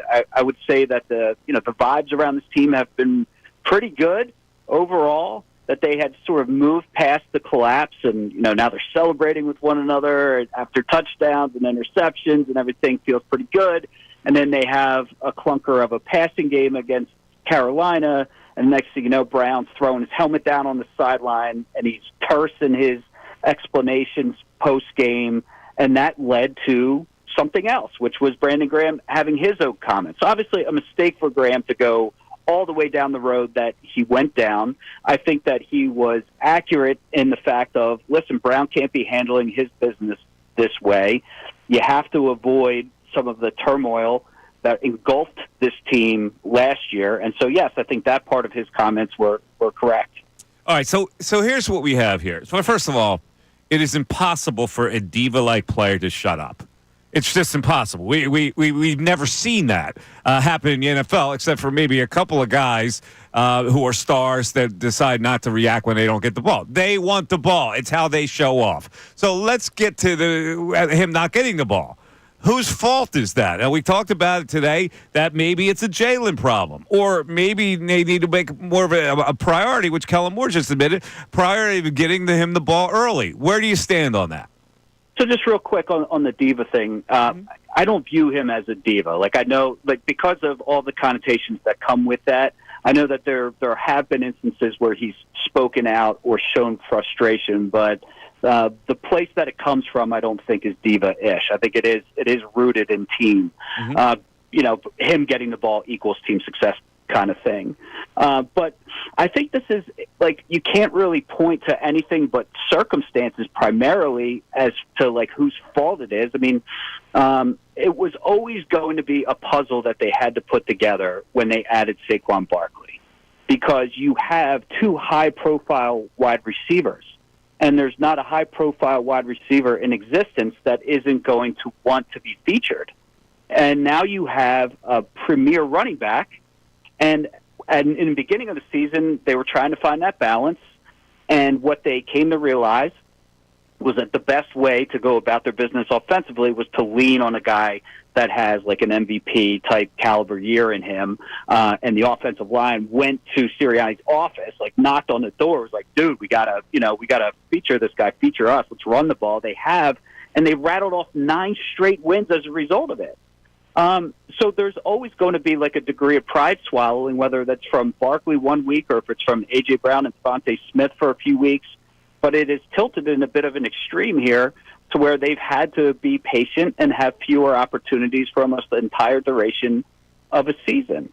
So it's kind of just a setup, Mike. Like I don't know how you can't have, some guys getting a little bit frustrated. It's just a matter of can they sort of put that to the side for the betterment of the group while they're on this, what they're hoping is a Super Bowl charge. Yeah, I don't mean diva in a derogatory way. I mean it like diva-like. When star players don't get the ball, they're disappointed, and they show disappointment. That's the context I meant it in. So, so do we have a quarterback problem here? Because going over the tape, it looked like he was afraid to actually get the ball to him when he was open and not processing it the right way. Has this quarterback regressed in that way? So I wonder if he isn't taking things a little bit too far. In other words, he had 7 turnovers over the first 4 games, and that was second in the NFL behind only Will Levis.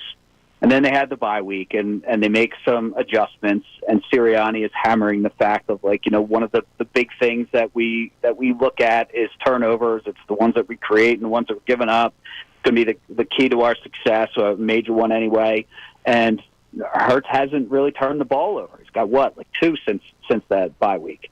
And so maybe, especially in this game, it felt like, he just wasn't sort of acting when, like A.J. Brown flashed wide open on that second play of the game, or some other ones deeper down the field. And so maybe he's just gone a little bit more to one extreme than he needs to, and that has the potential to kind of sort itself out.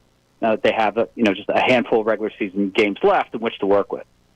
All right, Tim, you're talking about stuff that's going on the field. I want to ask you some things about off the field, because I'm getting a little bit of heat because I started the show saying that I think that Jalen Hurts may be the bigger problem here because he's been the common denominator now over the last 6 months, even longer, of the guy that there's been issues with. We can go back to reports from last season that the organization wanted Jalen to be a better leader.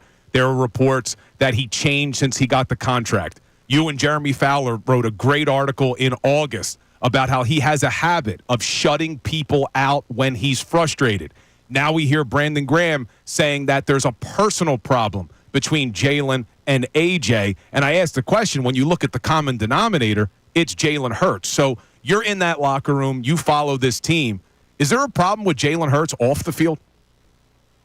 So I think those, obviously the reports have substance, and there's things that Hurts has needed to work on, but he's also, 25.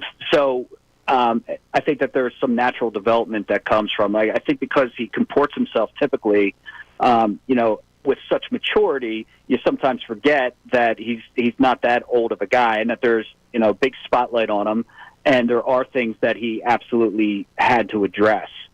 But I'm not really viewing this one like there's this huge beef between. We're going to do more reporting on it, but that there's a huge beef right now between A.J. Brown and Jalen Hurts. I think that there is going to be tension in a pressure-packed environment, especially coming off of a collapse. I think there was plenty of tension last year. Some of that can happen when things aren't going right offensively for you in this game. And he has had some missteps during his time here. But I also feel like most of the things that have been coming back this season have been positive in respect to Hurts, that he has, taken steps to sort of be more open and to be more available and to be a better leader. And so I feel like there is progress there, Bill. But I think that the biggest issue right now is what's happening on the field. The question is, for me, when it comes down to it, and they get into it, maybe it doesn't happen to the divisional round of the playoffs. Maybe it's not the NFC Championship. Maybe it could be this Sunday in Pittsburgh, but maybe it's not to the Super Bowl or against Pittsburgh. Will they be able to put the game on their back as a passing unit? And can Hurts do that? That's an outstanding question that I think has the chance to potentially end this season prematurely. They got to figure that stuff out. I'm a little bit less concerned about the behind-the-scenes stuff right now. All right. When will A.J. Brown be questioned on this? Will he be available to talk about this? So he, we'll be in the locker room tomorrow, and Thursday and Friday. He usually speaks Thursday-ish, but obviously there's going to be some urgency for him to talk in this one. And I'm curious to see how that goes too, Mike, because if you remember from last year, there was a couple times where he would come out and he would say something that would blow up, and then there would be a week or two which he didn't talk, and basically with the mantra, if you don't have anything nice to say, don't say it at all. So we've kind of been down this road a little bit, and I'm not sure what his tact is going to be, but Hurts is scheduled to speak tomorrow. He takes the podium. We'll hear his side of it, and then I think everybody will be really interested to hear what Brown has to say if he does, in fact, go to his locker. A couple more rungs on this ladder, which gives people a chance to blame the media for blowing it out of proportion, right? It's all our fault, Mike. Exactly. Yeah, we get blamed. But Tim, one more thing, though, about the off-the-field stuff, because Brandon Graham's quote was, they used to be friends, but things have changed. Any idea what happened between AJ and Jalen? Yeah, so I have reached out to some people sort of that would know, at least have a baseline understanding. And what came back to me is that they're still friends. So that's not like I'm done reporting. Obviously, we're just, we're going to dig into this. But that was like kind of the first things that came back. And then if you heard Sirianni's comments today, he basically said, like, you guys don't see everything that I see. You don't see them eating lunch together every day, going over the game plan together, praying with one another before the game. A couple people have referenced to me the fact 2 weeks ago, like they were doing the Fresh Prince of Bel-Air touchdown celebration. And that was 2 weeks ago, so that didn't exactly speak of two people who can't stand each other. So, well, but Brandon's the one that said it. So, in you talking to Brandon Graham, did he shed any light on that? Any further light? Well, what he said to me was he made assumptions based off of like the video. So we can gauge how much of that is a walk back versus how much does he know. And of course, we're gonna report this through for sure, guys. But what I would say is I don't think it's like this, bubbling contentious thing based off the early intel that I've gotten. It doesn't mean that there's not strain. Like I think that even the strongest of friendships can be tested in this kind of environment. But we'll continue to monitor that. All right, Timmy, good stuff. We appreciate you coming on today. Keep at it. Of course. All right, we'll do it. We'll talk soon. There he is. Tim McManus on the Comcast Business Hotline, ESPN.com. Jalen won't say anything. He'll downplay it. AJ Brown, be interesting to hear what he has to say, or maybe he avoids the whole thing. Well, yeah, AJ Brown, like Tim just referenced, stopped talking to the media last year. Yep. Because he doesn't want anything to get blown out of proportion.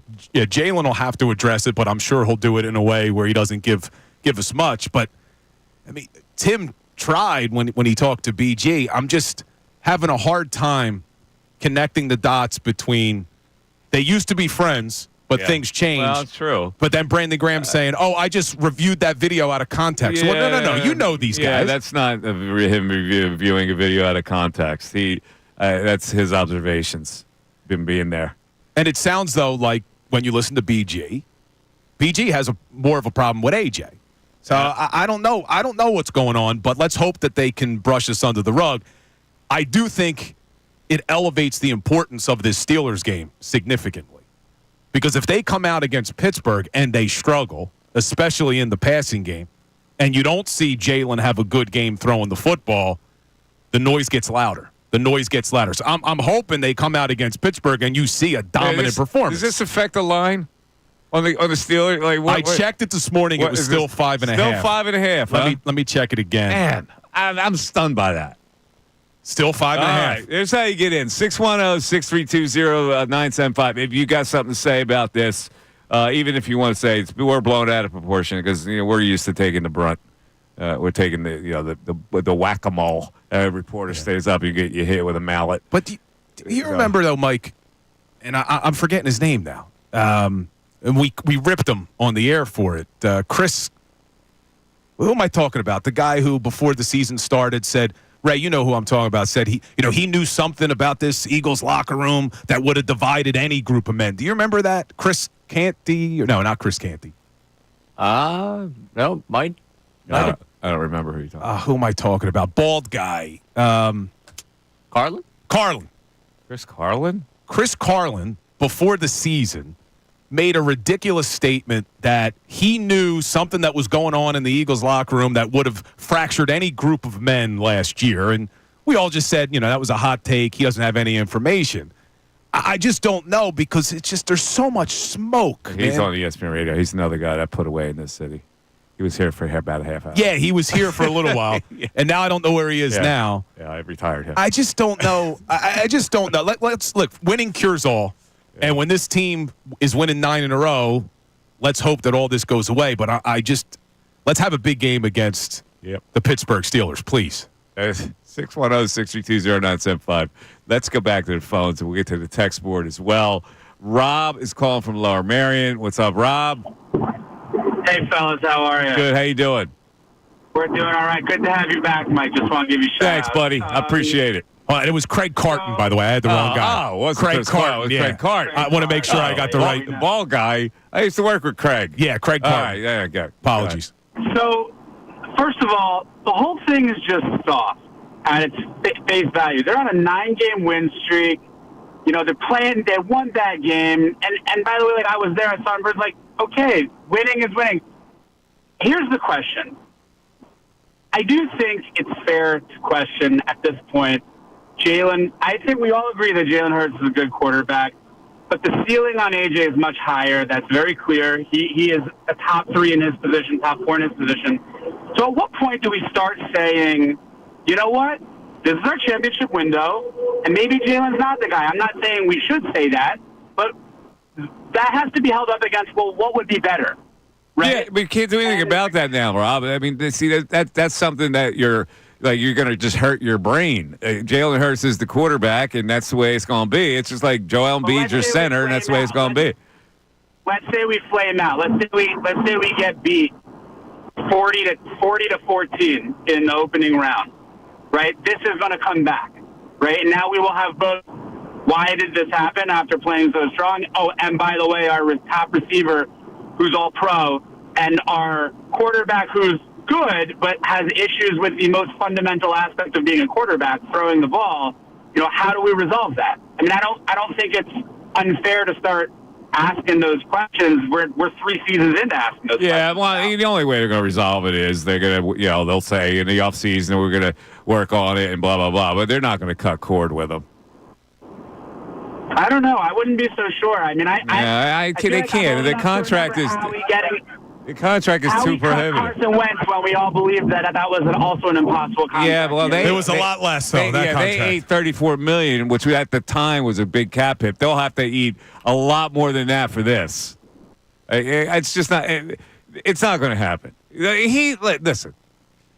If they lose in the playoffs, it's going to be very disappointing. It's not going to be disappointing enough to say, let's change the quarterback. And I'm not there yet. I know that I questioned, is Jalen Hurts the bigger issue because of the common denominator of him being involved in the drama, but I'm not there. I still think you could win a Super Bowl. I said it this week with Jalen Hurts as your quarterback. He does a lot of things well. He struggled in the passing game. They haven't asked him to do a lot in the passing game. But, Mike, can they get it fixed? You seem to think they can. We have seen him do it before. I don't know if fixing, they're still good. So, what needs to be fixed? You're saying it needs to be fixed or it's going to prohibit them from winning something. I don't know. I don't know if it is. 610-632-0975. We're back after this. Fanatic Sports Update. Is there beef?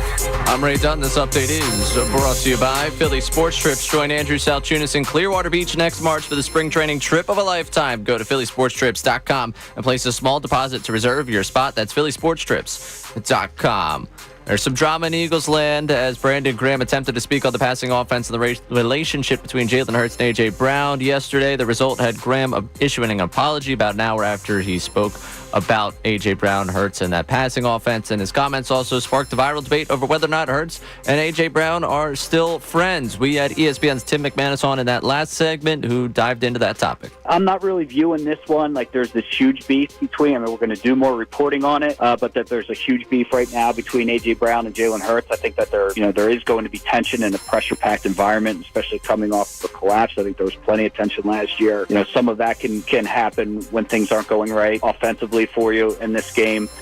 For the whole conversation about everything going on with this Birds team, go to our website, 975thefanatic.com. Elsewhere, Flyers in action against the Columbus Blue Jackets at 7 o'clock. Flyers looking to bounce back from 3 straight losses. You can hear the game right here on 97.5 The Fanatic. This update's also brought to you by Ace Hardware Home Services. Got a leaky pipe, having issues with your heat? At Ace Hardware Home Services, they're around the block with everything you need to fix it. They've got the pros to keep your home humming all year long. Ace Hardware Home Services. I'm Ray Dunn on the home of the 76ers and the Flyers. 97.5 The Fanatic and 97.5thefanatic.com.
Court. Brandon Graham, he opened a door, a Pandora's sports box of sorts, where all this stuff is now flying out, and so therefore we need to discuss it. Here is the dangerous quote that everybody's focused on when asked about this little passing problem that AJ alluded to after the game. I know 1 is trying, and 11 could be better with how he responds to things. They were friends, but things have changed. Now, that's not the media trying to cause trouble. That's a declarative statement that there may be some trouble in paradise between the quarterback, who at one time had the AJ eye, where every pass was going to AJ, to right now where he seems reluctant to stay in a pattern and rely on this receiver getting open for big plays. Mike and Bill have been pleading their cases. All right, first of all, let's start with Brandon Graham. Love Brandon Graham. What he did last night was he took gasoline and he threw it on the fire, and look what's happened now. Everyone wants to talk about AJ being a diva. Everybody wanted to talk about Nick Sirianni was the issue. The common denominator has been Jalen Hurts. Oh, you're throwing shade at the QB now. I'm looking at the evidence here. Brandon Graham's not throwing shade at the QB. Brandon Graham's saying, yo, you can't act like a diva. The quarterback is the quintessential player in this league and on this team. If you got frustration, you go to the man. You don't complain, and you don't slam a helmet, and you don't make a cryptic comment after the game, because if you don't do all that, there isn't any problem, is there? The Mike Missanelli Show Holding Court is brought to you by Grunko Law, your law firm when you need help because of an injury. We treat every case like it's Dallas week. Pray for peace, prepare for trial. Now back to Mike Missanelli on 97.5 The Fanatic and 97.5thefanatic.com. Welcome to the 1 o'clock hour of the Mike Missanelli Show. It's brought to you by Ferguson HVAC, Lyon Conklin. Attention HVAC contractors for equipment, parts, and supplies for every heating and cooling job. Visit one of Ferguson's county locations in Ben Salem, King of Prussia, Pensacola, Westchester.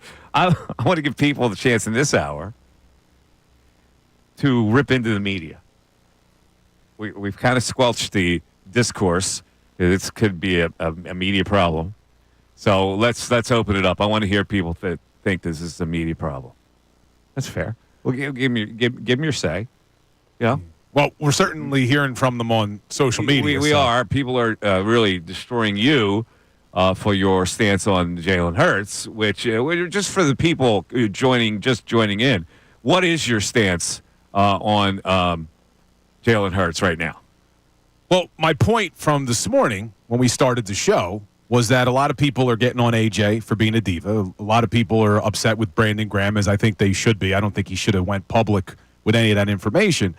But when I look back to last season, throughout this offseason, and now this season, the common denominator seems to be Jalen Hurts. So that's why I threw out the question, is he the bigger issue here? Because we talked at length on these airwaves and most people on social media about what was going on between Jalen and Nick Sirianni. And every opportunity that Jalen had to correct that thought, he let go away. He never would speak positively about the coach. He would never squash any of the ideas that were out there. And the last thing we heard from Jalen at mandatory minicamp in June was a softball question that he didn't answer, and he left us speculating all summer, what's the problem with him and Jalen?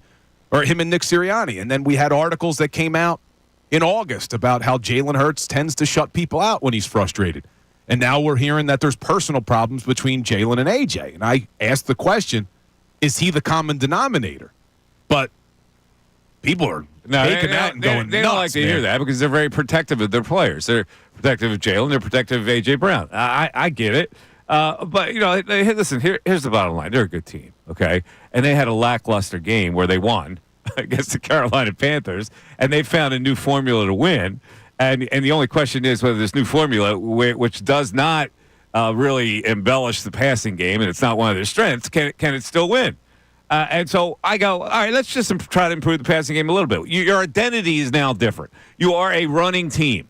And I believe that if you're a running team and you have played really good defense, that should not nose you out of the whole equation of trying to win a Super Bowl. But I will admit that you can't just not target A.J. Brown and give him one target for an entire first half. So you've got to emphasize that as a coaching staff. You have to emphasize that as a quarterback. You've got to make your playmakers happy to play out there. You can't make them come off the field and want to throw a helmet. So you feed the beast. That's why I say, and to me, it's not destructive at all where they are right now. And I can't put 1 and 2 together to say, my God, this is going to prevent them from winning something, because I don't feel that way. All right. Yeah, so you don't feel that way with regard to any of the quote-unquote drama that it could prevent them I don't from feel winning. that way even with the passing problems. Yeah, see, I do believe that it has to be improved a little bit, but even if it isn't improved, they're still a very good team. They're a top 4 team in their flaws to win a Super Bowl, and I got statistics to prove it. The Athletic today, Mike Sando, who does all these statistical analyses, right? What's he got for us? There's the 4 teams most likely to win the Super Bowl, but the top contenders, but also he adds where they also could be vulnerable. All right, the Chiefs, 19%. They lead it. 19% chance to win the Super Bowl. Where they could be vulnerable is the health situation, Patrick Mahomes, and the situation at cornerback. Next is the Buffalo or the Detroit Lions, 17%. Now, they, you know what their concern is?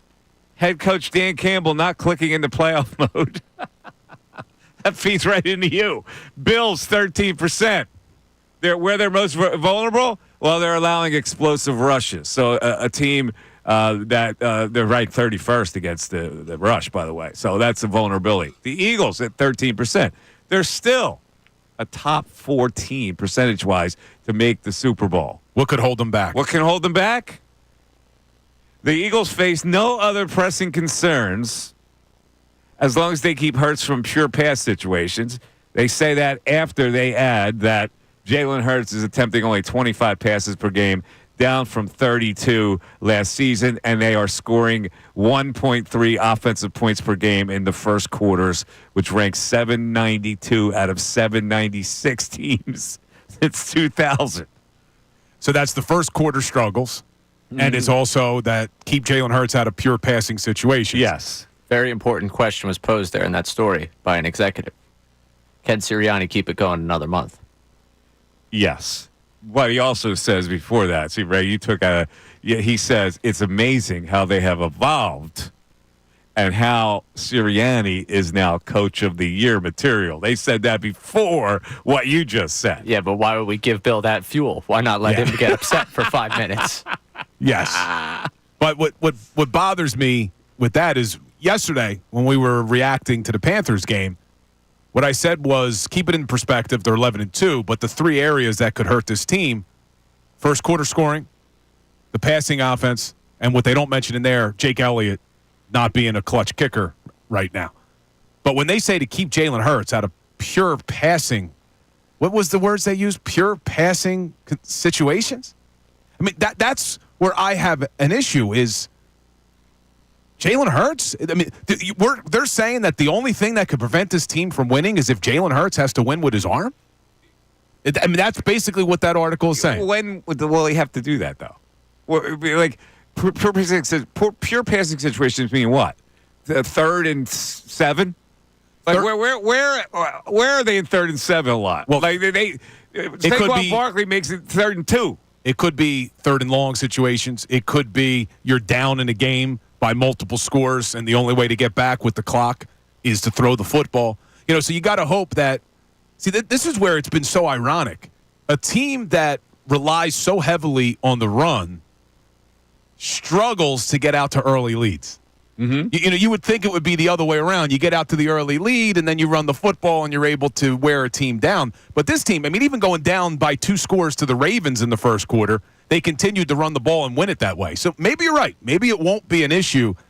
I just have a hard time buying that it won't. I have a hard time buying that a 31st ranked pass offense can win a Super Bowl. All right. But they can get it fixed. Nick Sirianni. First, we're going to read some texts that support you because I know you're getting hammered. While you're on your oh my God, on social media. Social media is hammering you, but there are some texts that have come in that are supporting you. But Sirianni says this. I would hold back on Firestorm. We had a game. As a passing offense that we didn't play to the standard that we're capable of, and all I looked at was what happened after the game is guys saying, hey, we got to do better. And that's true. No big deal. Yeah, well, Big look, deal. a lot of people. We want to get better as a passing attack, he says, and AJ is part of the passing attack. Yeah, a lot of people are taking issue that AJ started all this because when he asked, what do you need to work on offense, he said passing. We all insinuate that's a shot at the quarterback. But I think it would have all gone away if Brandon Graham didn't reveal what he revealed yesterday. Because BG could have went out on his show and said, look, AJ can't say that. That should stay in-house. I don't think we're reacting. It's when he takes it a step further and says, AJ and Jalen used to be friends, and now they're not, and they can't let the personal get in the way of the business. That is where we're leeching on saying, hey, what the hell is going on here? 610-632-0975. We continue. Andrew Salciunas. The Eagles.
No. I've heard this song, if that's who sings it. No, not that's not Suki Waterhouse. I was. Oh. That's the neighborhood. Yeah, I've heard that song. Suki Waterhouse happens to be in town tonight. I didn't know if you knew who she was. No, I don't. She's an actress singer. She's like on fire right now. She's married to that Robert Pattinson, that guy. Still don't know her. Yeah, I know. Ray, you know her? No. Not that that's like a big. Yeah, she got a big hit song out right now. So Gotcha. That's all right. Don't worry about it. Okay, text agreeing with Bill. I may. Oh, very nice. I may stop over. All right. We got Trevor Perksy checking in. Jalen is hurt because AJ, his friend, took Nick's side and outed them for going rogue last year while Jalen and Nick were having issues. I think it comes back to that. Agree with Bill. Jalen is the common denominator in all this stuff. Can't always be everyone else other than him. Yeah. I mean, that was kind of the point, is asking the question. Keep it rolling. He needs it. He needs it, Ray. Bill needs it. I'm getting smoked on social. He's getting smoked. He's been battered and bruised. He's like a side of beef the Rocky hit right now. He's all. I'm going to go home. He's and all raw and bleeding. I'm going to get in the fetal position after the show. Yep. First-time texter, Bill is spot on. No disrespect to Mike's valid take about all this stemming from AJ and then BG, but one has to wonder about the common denominators with these yearly Jalen dramatics. All right. I think we have one more sport here. I get it. Go ahead. Give me another one. He needs well, three. I have to sift through all the ones that are like, this Bill guy is out of his mind. This Bill There's plenty of those. I can't believe they let this guy speak, you know. We did have someone saying that, Phil from Florida was saying that somehow they took Kellen Moore's comments as throwing Hurts under the bus. I didn't take that at all. I mean, I didn't think Kellen was throwing him under the bus, did you? Kellen didn't throw anything under the bus. He wouldn't throw a tennis ball. And Rob Mount Laurel wants us to know how long it's going to be until we see AJ doing sit-ups in his driveway. Yeah, AJ's not a sit-up guy, but listen, the people that ignore that he has acted up at times, I don't know where you're coming from. I mean, we witnessed it. You know, it's not to the extent of TO, but it's not nothing either. All right, let's go back to the phones, and we got Sean from Illinois. Sean, you're on 97.5 The Fanatic. What's up, guys? What's up, Sean? How you doing? My weekly call, Sirianni Love. I haven't heard it played today. No, not today. Yeah, I didn't sing it yesterday. It didn't feel right, even though it's a Victory Monday song. It just didn't feel like it was worth singing it yesterday. I don't know. You know, I need you guys to help me out with something here because we've won 9 games in a row. Now, understand, I'm from Illinois. I'm originally from California. I've been an Eagles fan since 1985. And is there some kind of hate? Are people just upset all the time in Pennsylvania? I've only been to 1 game there, and it happened to be the game after McNabb got benched for my 40th birthday, and he came back the next week, that week in Arizona Thanksgiving night and threw for 4 touchdowns. Yeah, he smoked him. Yeah, he got benched against the Ravens. All week, I had my jersey on, walking around when I was celebrating and people were just booing me, and I'm like, why are you booing me? Because I'm wearing a McNabb jersey? I'm an Eagles fan?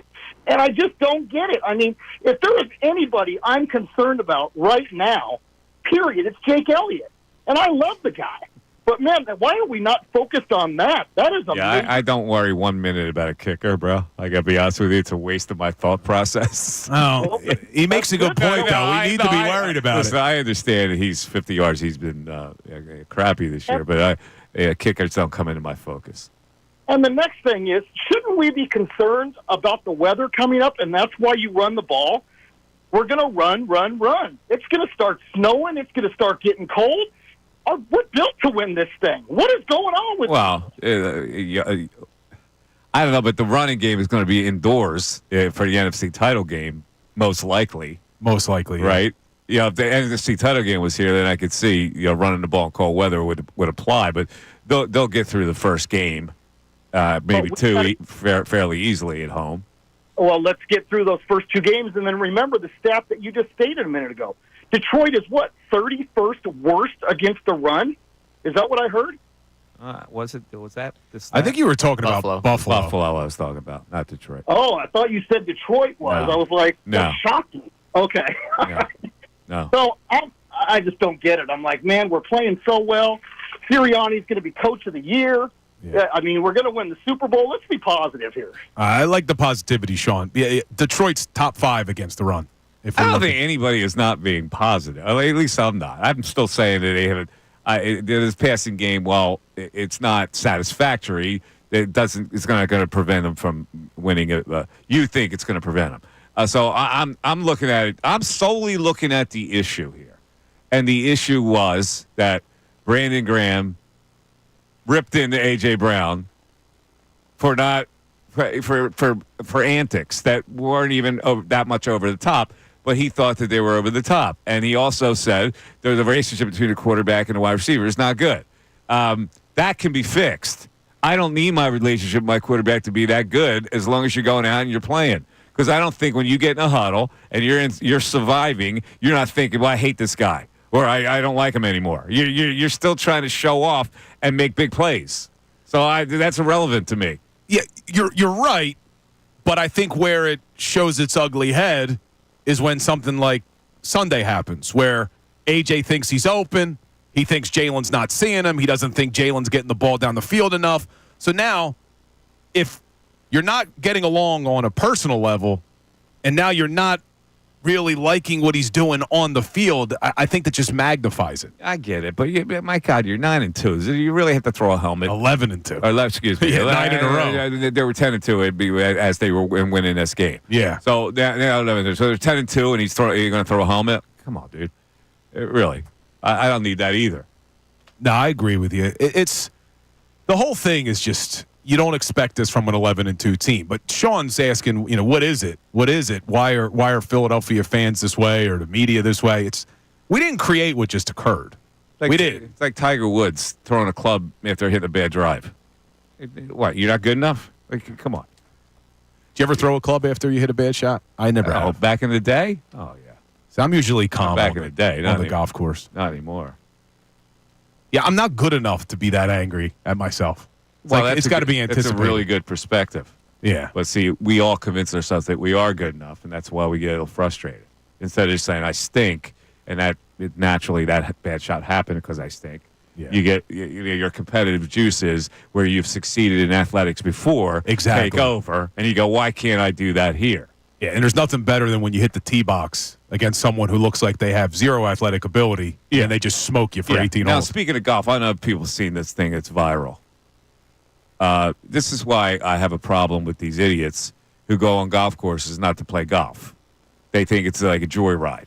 So there's a viral video of this guy missing a putt. He's out there with his buddies. One of his buddies has a beer with a coolie, right? And so he misses the putt. He hits it too far, and it goes like 6 feet by. And he destroys the green with his putter.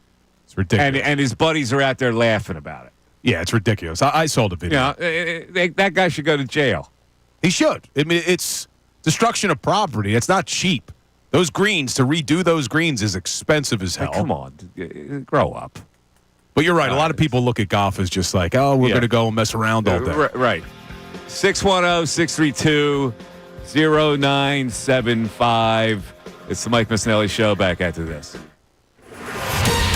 Fanatic Sports Update. Is there beef? I'm Ray Dunn. This update is brought to you by Indeed.com. You don't need a job site. You need a hiring platform. Indeed lets you schedule and conduct virtual interviews all from one place. Start Indeed.com/credit. We've got some drama with the 11-2 Eagles. Brandon Graham attempted to speak on the passing offense and the relationship between Jalen Hurts and A.J. Brown yesterday. And the result, Graham ended up having to issue an apology within an hour of speaking, and his comments sparked a viral debate over whether or not Jalen Hurts and A.J. Brown's friendship has been fractured. We spoke with ESPN's Tim McManus earlier on in the show about just that. I'm not really viewing this one like there's this huge beef between. I mean, we're going to do more reporting on it, but that there's a huge beef right now between A.J. Brown and Jalen Hurts. I think that there is going to be tension in a pressure-packed environment, especially coming off of a collapse. I think there was plenty of tension last year. Some of that can happen when things aren't going right offensively for you in this game. You can listen to our whole conversation with ESPN's Tim McManus on our website at 975thefanatic.com as we get into what's going on and off the field with this Eagles team right now as they sit again at 11-2. Elsewhere, Flyers in action against the Columbus Blue Jackets at 7 o'clock tonight. Flyers looking to bounce back from 3 straight losses. You can hear the game right here on 97.5 The Fanatic. I'm Ray Dunn on the home of the 76ers and the Flyers. 97.5 The Fanatic and 97.5thefanatic.com.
Your Sixers are kind of on a bye. They've had several days off now because of this NBA Cup. So they will play Friday against the Pacers. Meanwhile, tonight, right here on 97.5 The Fanatic, the Flyers are at the Blue Jackets. How you feeling about this game, Mr. Flyer? They got to win, man. The Flyers have lost a couple of close ones. They have been giving up late leads, which has been frustrating. So they lost the other night, and then you heard 2 nights ago against the Bruins. That was a day game. Tortorella wasn't happy because the Bruins were diving all over the place. He said, don't embarrass the referees like that. But they're all right. I mean, they're playing exactly 500 hockey right now. They're 12-12-4. Michkov is everything we thought he would be and maybe even more. And some of the rumblings that were coming out of Russia when they drafted him was he wasn't a team guy, and I think that's been put to rest. He seems like he's a great team player. Quick story, he's walking off the ice. He gets ejected at the end of the game the other night, and he's walking off the ice, and apparently there had been a kid who was asking him for his autograph in the game, and he said after the game. He gets kicked out of the game, and as he's walking down the tunnel, stops, comes back, and signs a water bottle for the kid. So it looks like he's a good guy, too. We're looking for everything we can on Michkov Mania right now. So much good. So much good. Are you kidding me with that story? Michkov Mania, Ray, hit it. That almost made hit it, Ray. Hit it. That almost made me tear up. It was so Michkov. All right. So this is interesting. ESPN ranked the top 20 QB wide receiver duos in the NFL. Hurts and Brown come in at number 2. And to that I say, like everybody says on Twitter, that story aged well. Oh, yeah. Aged like milk. I mean, God. Yeah. Come on now.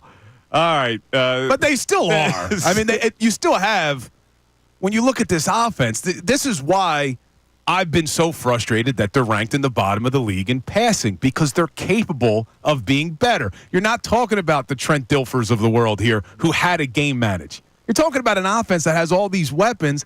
They shouldn't be in the bottom of the league, and they got 5 weeks to get it better in time for the playoffs. Yes, they do. All right, 610-632-0975. If you want to add anything to this, Troy from New York is alleging that Bill is misquoting Brandon Graham. Well, we have it right in front of us, so we'll see. Go ahead, Troy. Hey, guys. How you doing? What's up, Troy? How you doing? Okay, so my accusation is, we always attack the media and stuff like that, or blame the media, and, they assume that we're saying, hey, the media likes to go out there and lie. So right now, Bill is misquoting Brandon Graham to the extent where everybody's listening to this show is going to assume. What did I say, though, Troy, that was a misquote? You said that A.J. Brown and Jalen Hurts used to be friends. That's not what he said, and that's totally different from what he said, and it has a totally different meaning. Listening to what you said, we're going to assume that they're not friends anymore. Brandon Graham said they were friends before this, and what I took from Brandon Graham when he said that is they were friends before they were teammates. But hold on. Let's finish that quote, though, Troy, because you're right. I want to make sure we're quoting. Here it is. I have it in front of me. They were friends before this, but things have changed. And I understand that because life happens. It's the business side that we have to make sure the personal don't get in the way of the business. So, to me, I don't know how else to interpret that other than they were friends before.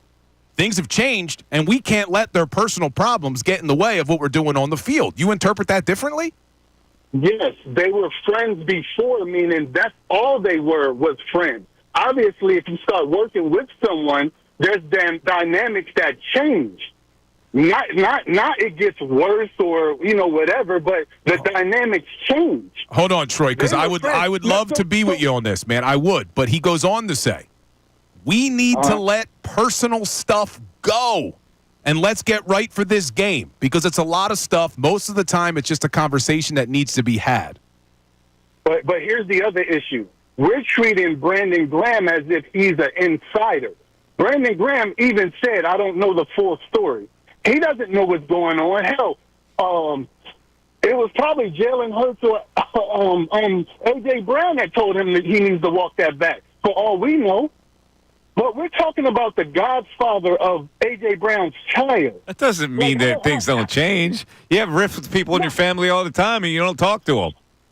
Yeah, but I think it takes a lot more than a bad game or a displeasure of a football game. But that's not what he's saying. He says things have changed, so maybe it's just more than one football game. Like, you can't assume. It changed because their relationship changed because they're teammates now. They're not. That's not what he's saying. Come on. Yeah, because Troy. wait, Troy, That's not what he's saying. Troy, I would love if you were right on this, because then why does he say to Tim McManus, who we had on earlier, I just assumed about their friendship and made it out to look even worse because I had it all wrong and now people are going to run with that part.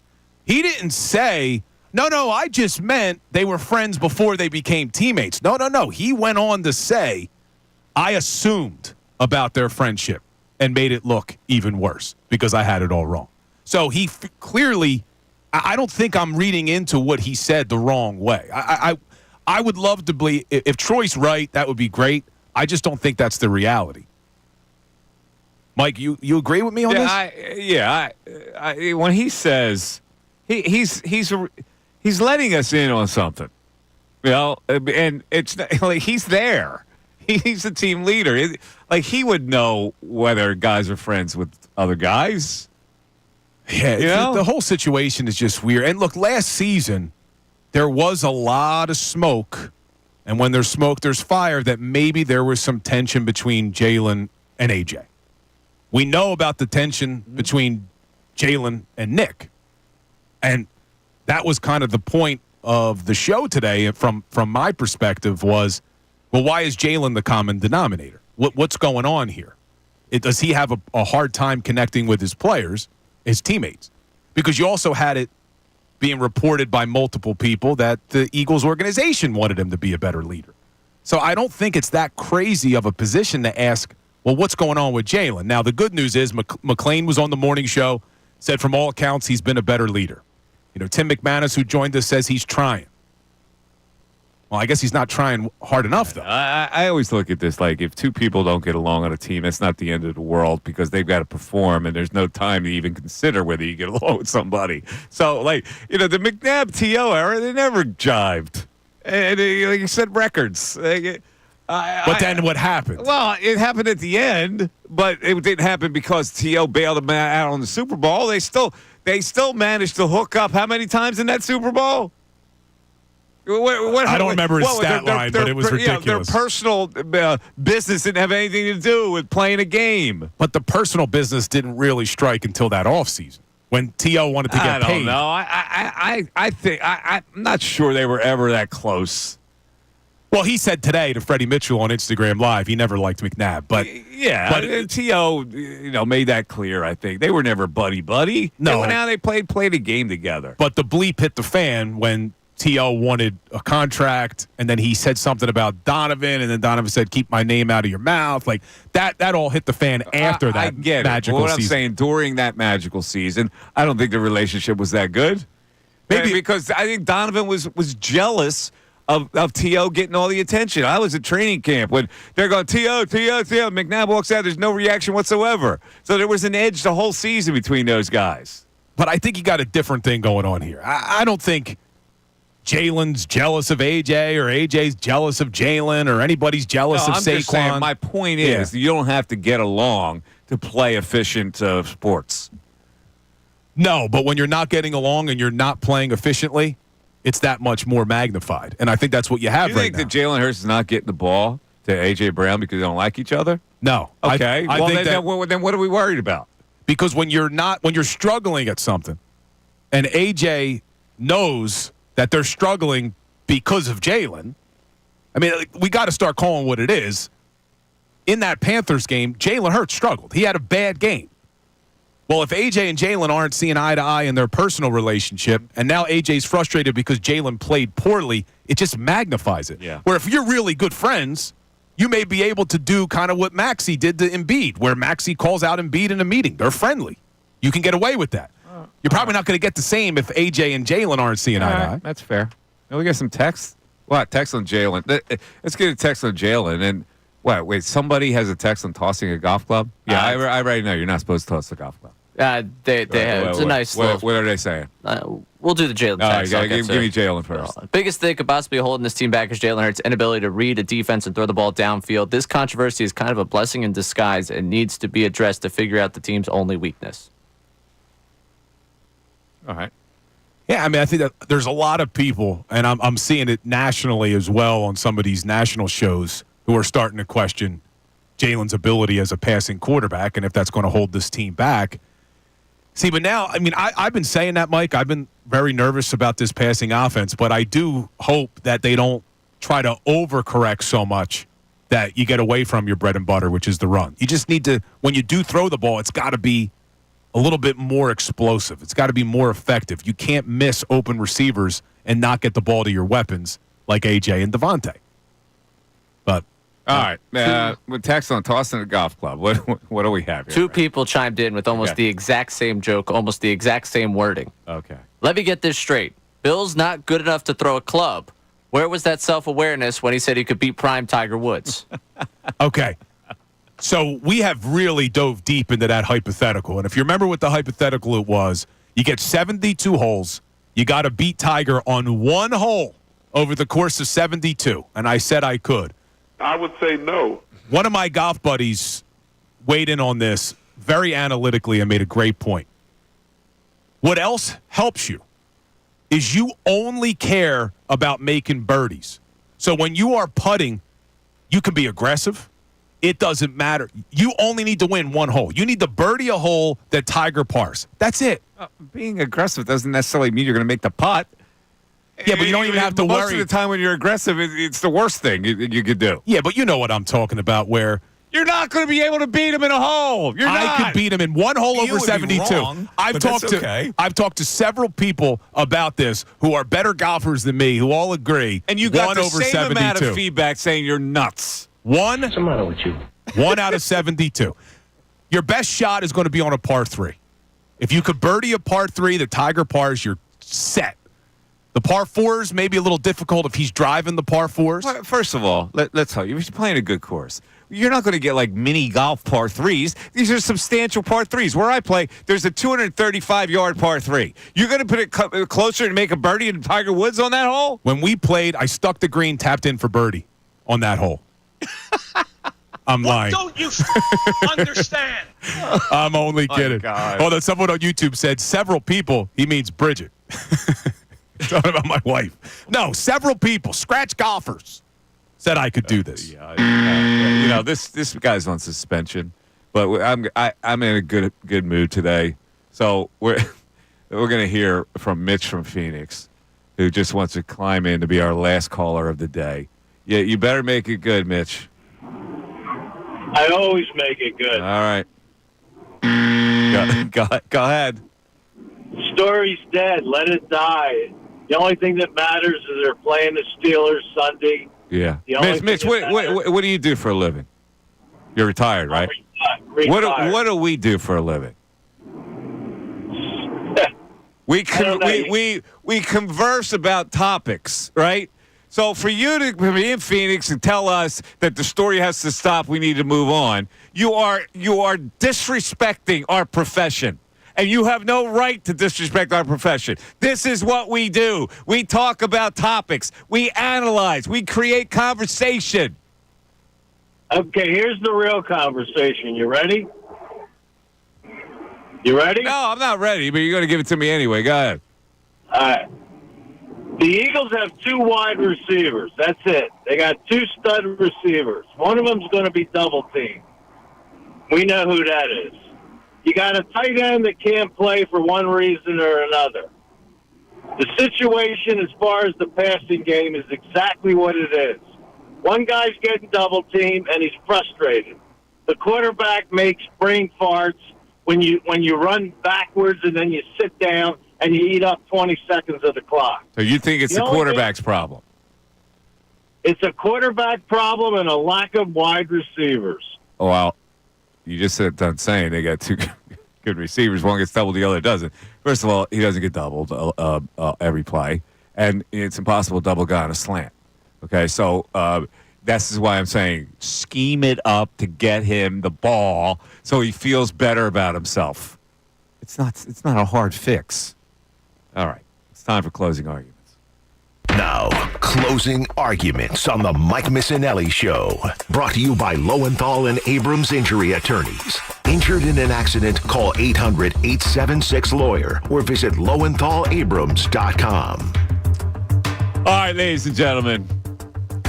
The Eagles are a really good team. And I know people think it's ridiculous that we're talking about something like this when the Eagles are still rolling along and they are a 5.5-point favorite even next week.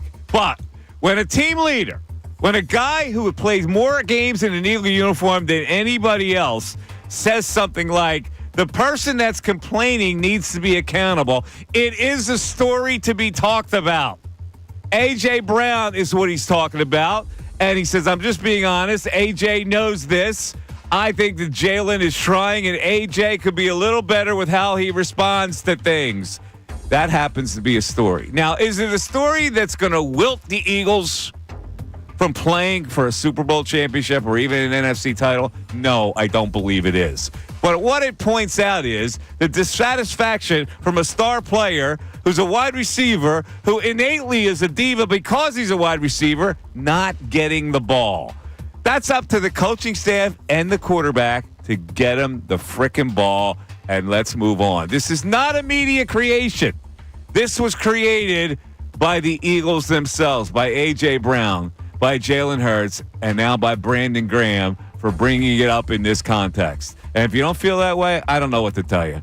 We can still have a beer. Let's talk about the flower show, if you don't want to talk about this. All right? Bill, you're up. Whenever you say flowers, I'm expecting Ray to hit the drop that says we all fertilize. There it is. We all fertilize. He was a little slow on the button there. Yeah, that's all right. But look, you look at this Philadelphia Eagles team in 2022, they go to the Super Bowl. They really didn't face any adversity that season. Last year, the moment they started to face adversity, they collapsed. Down the stretch, they had no answers, whether that was culture-related, personnel-related, coaching-related. There were a lot of factors at play. But this season, this is adversity now. Whether we like it or not, whether you think this is a media creation or not, adversity has hit this team because A.J. Brown made comments post-game. Brandon Graham goes on last night, and he makes those comments, and now it's blown up. It's not only locally, it's nationally. How will this team respond to this adversity? And it's going to start with the head coach, Nick Sirianni, that entire coaching staff, and the leaders, Jalen Hurts most importantly, in figuring this out and not allowing adversity to sink a season that has real potential. They are a very good football team. The NFC is wide open. They need to make sure that they can win this Sunday to put this to bed. And they may still be a good team, even if they don't go crazy to improve the passing game. I believe the formula is there for them to still win, doing it the way they do. Now, A.J. Brown might not think that, but I think that most fans look at this team and go, they're playing it the right way.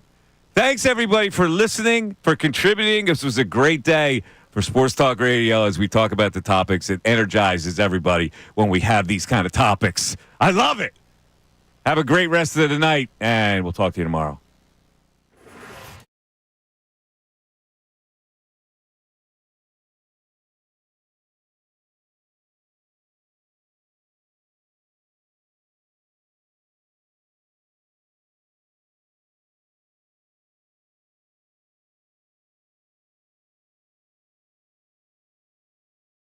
Collapse. I think there was plenty of tension last year. Some of that can happen when things aren't going right offensively for you in this game. You can hear our entire conversation with Tim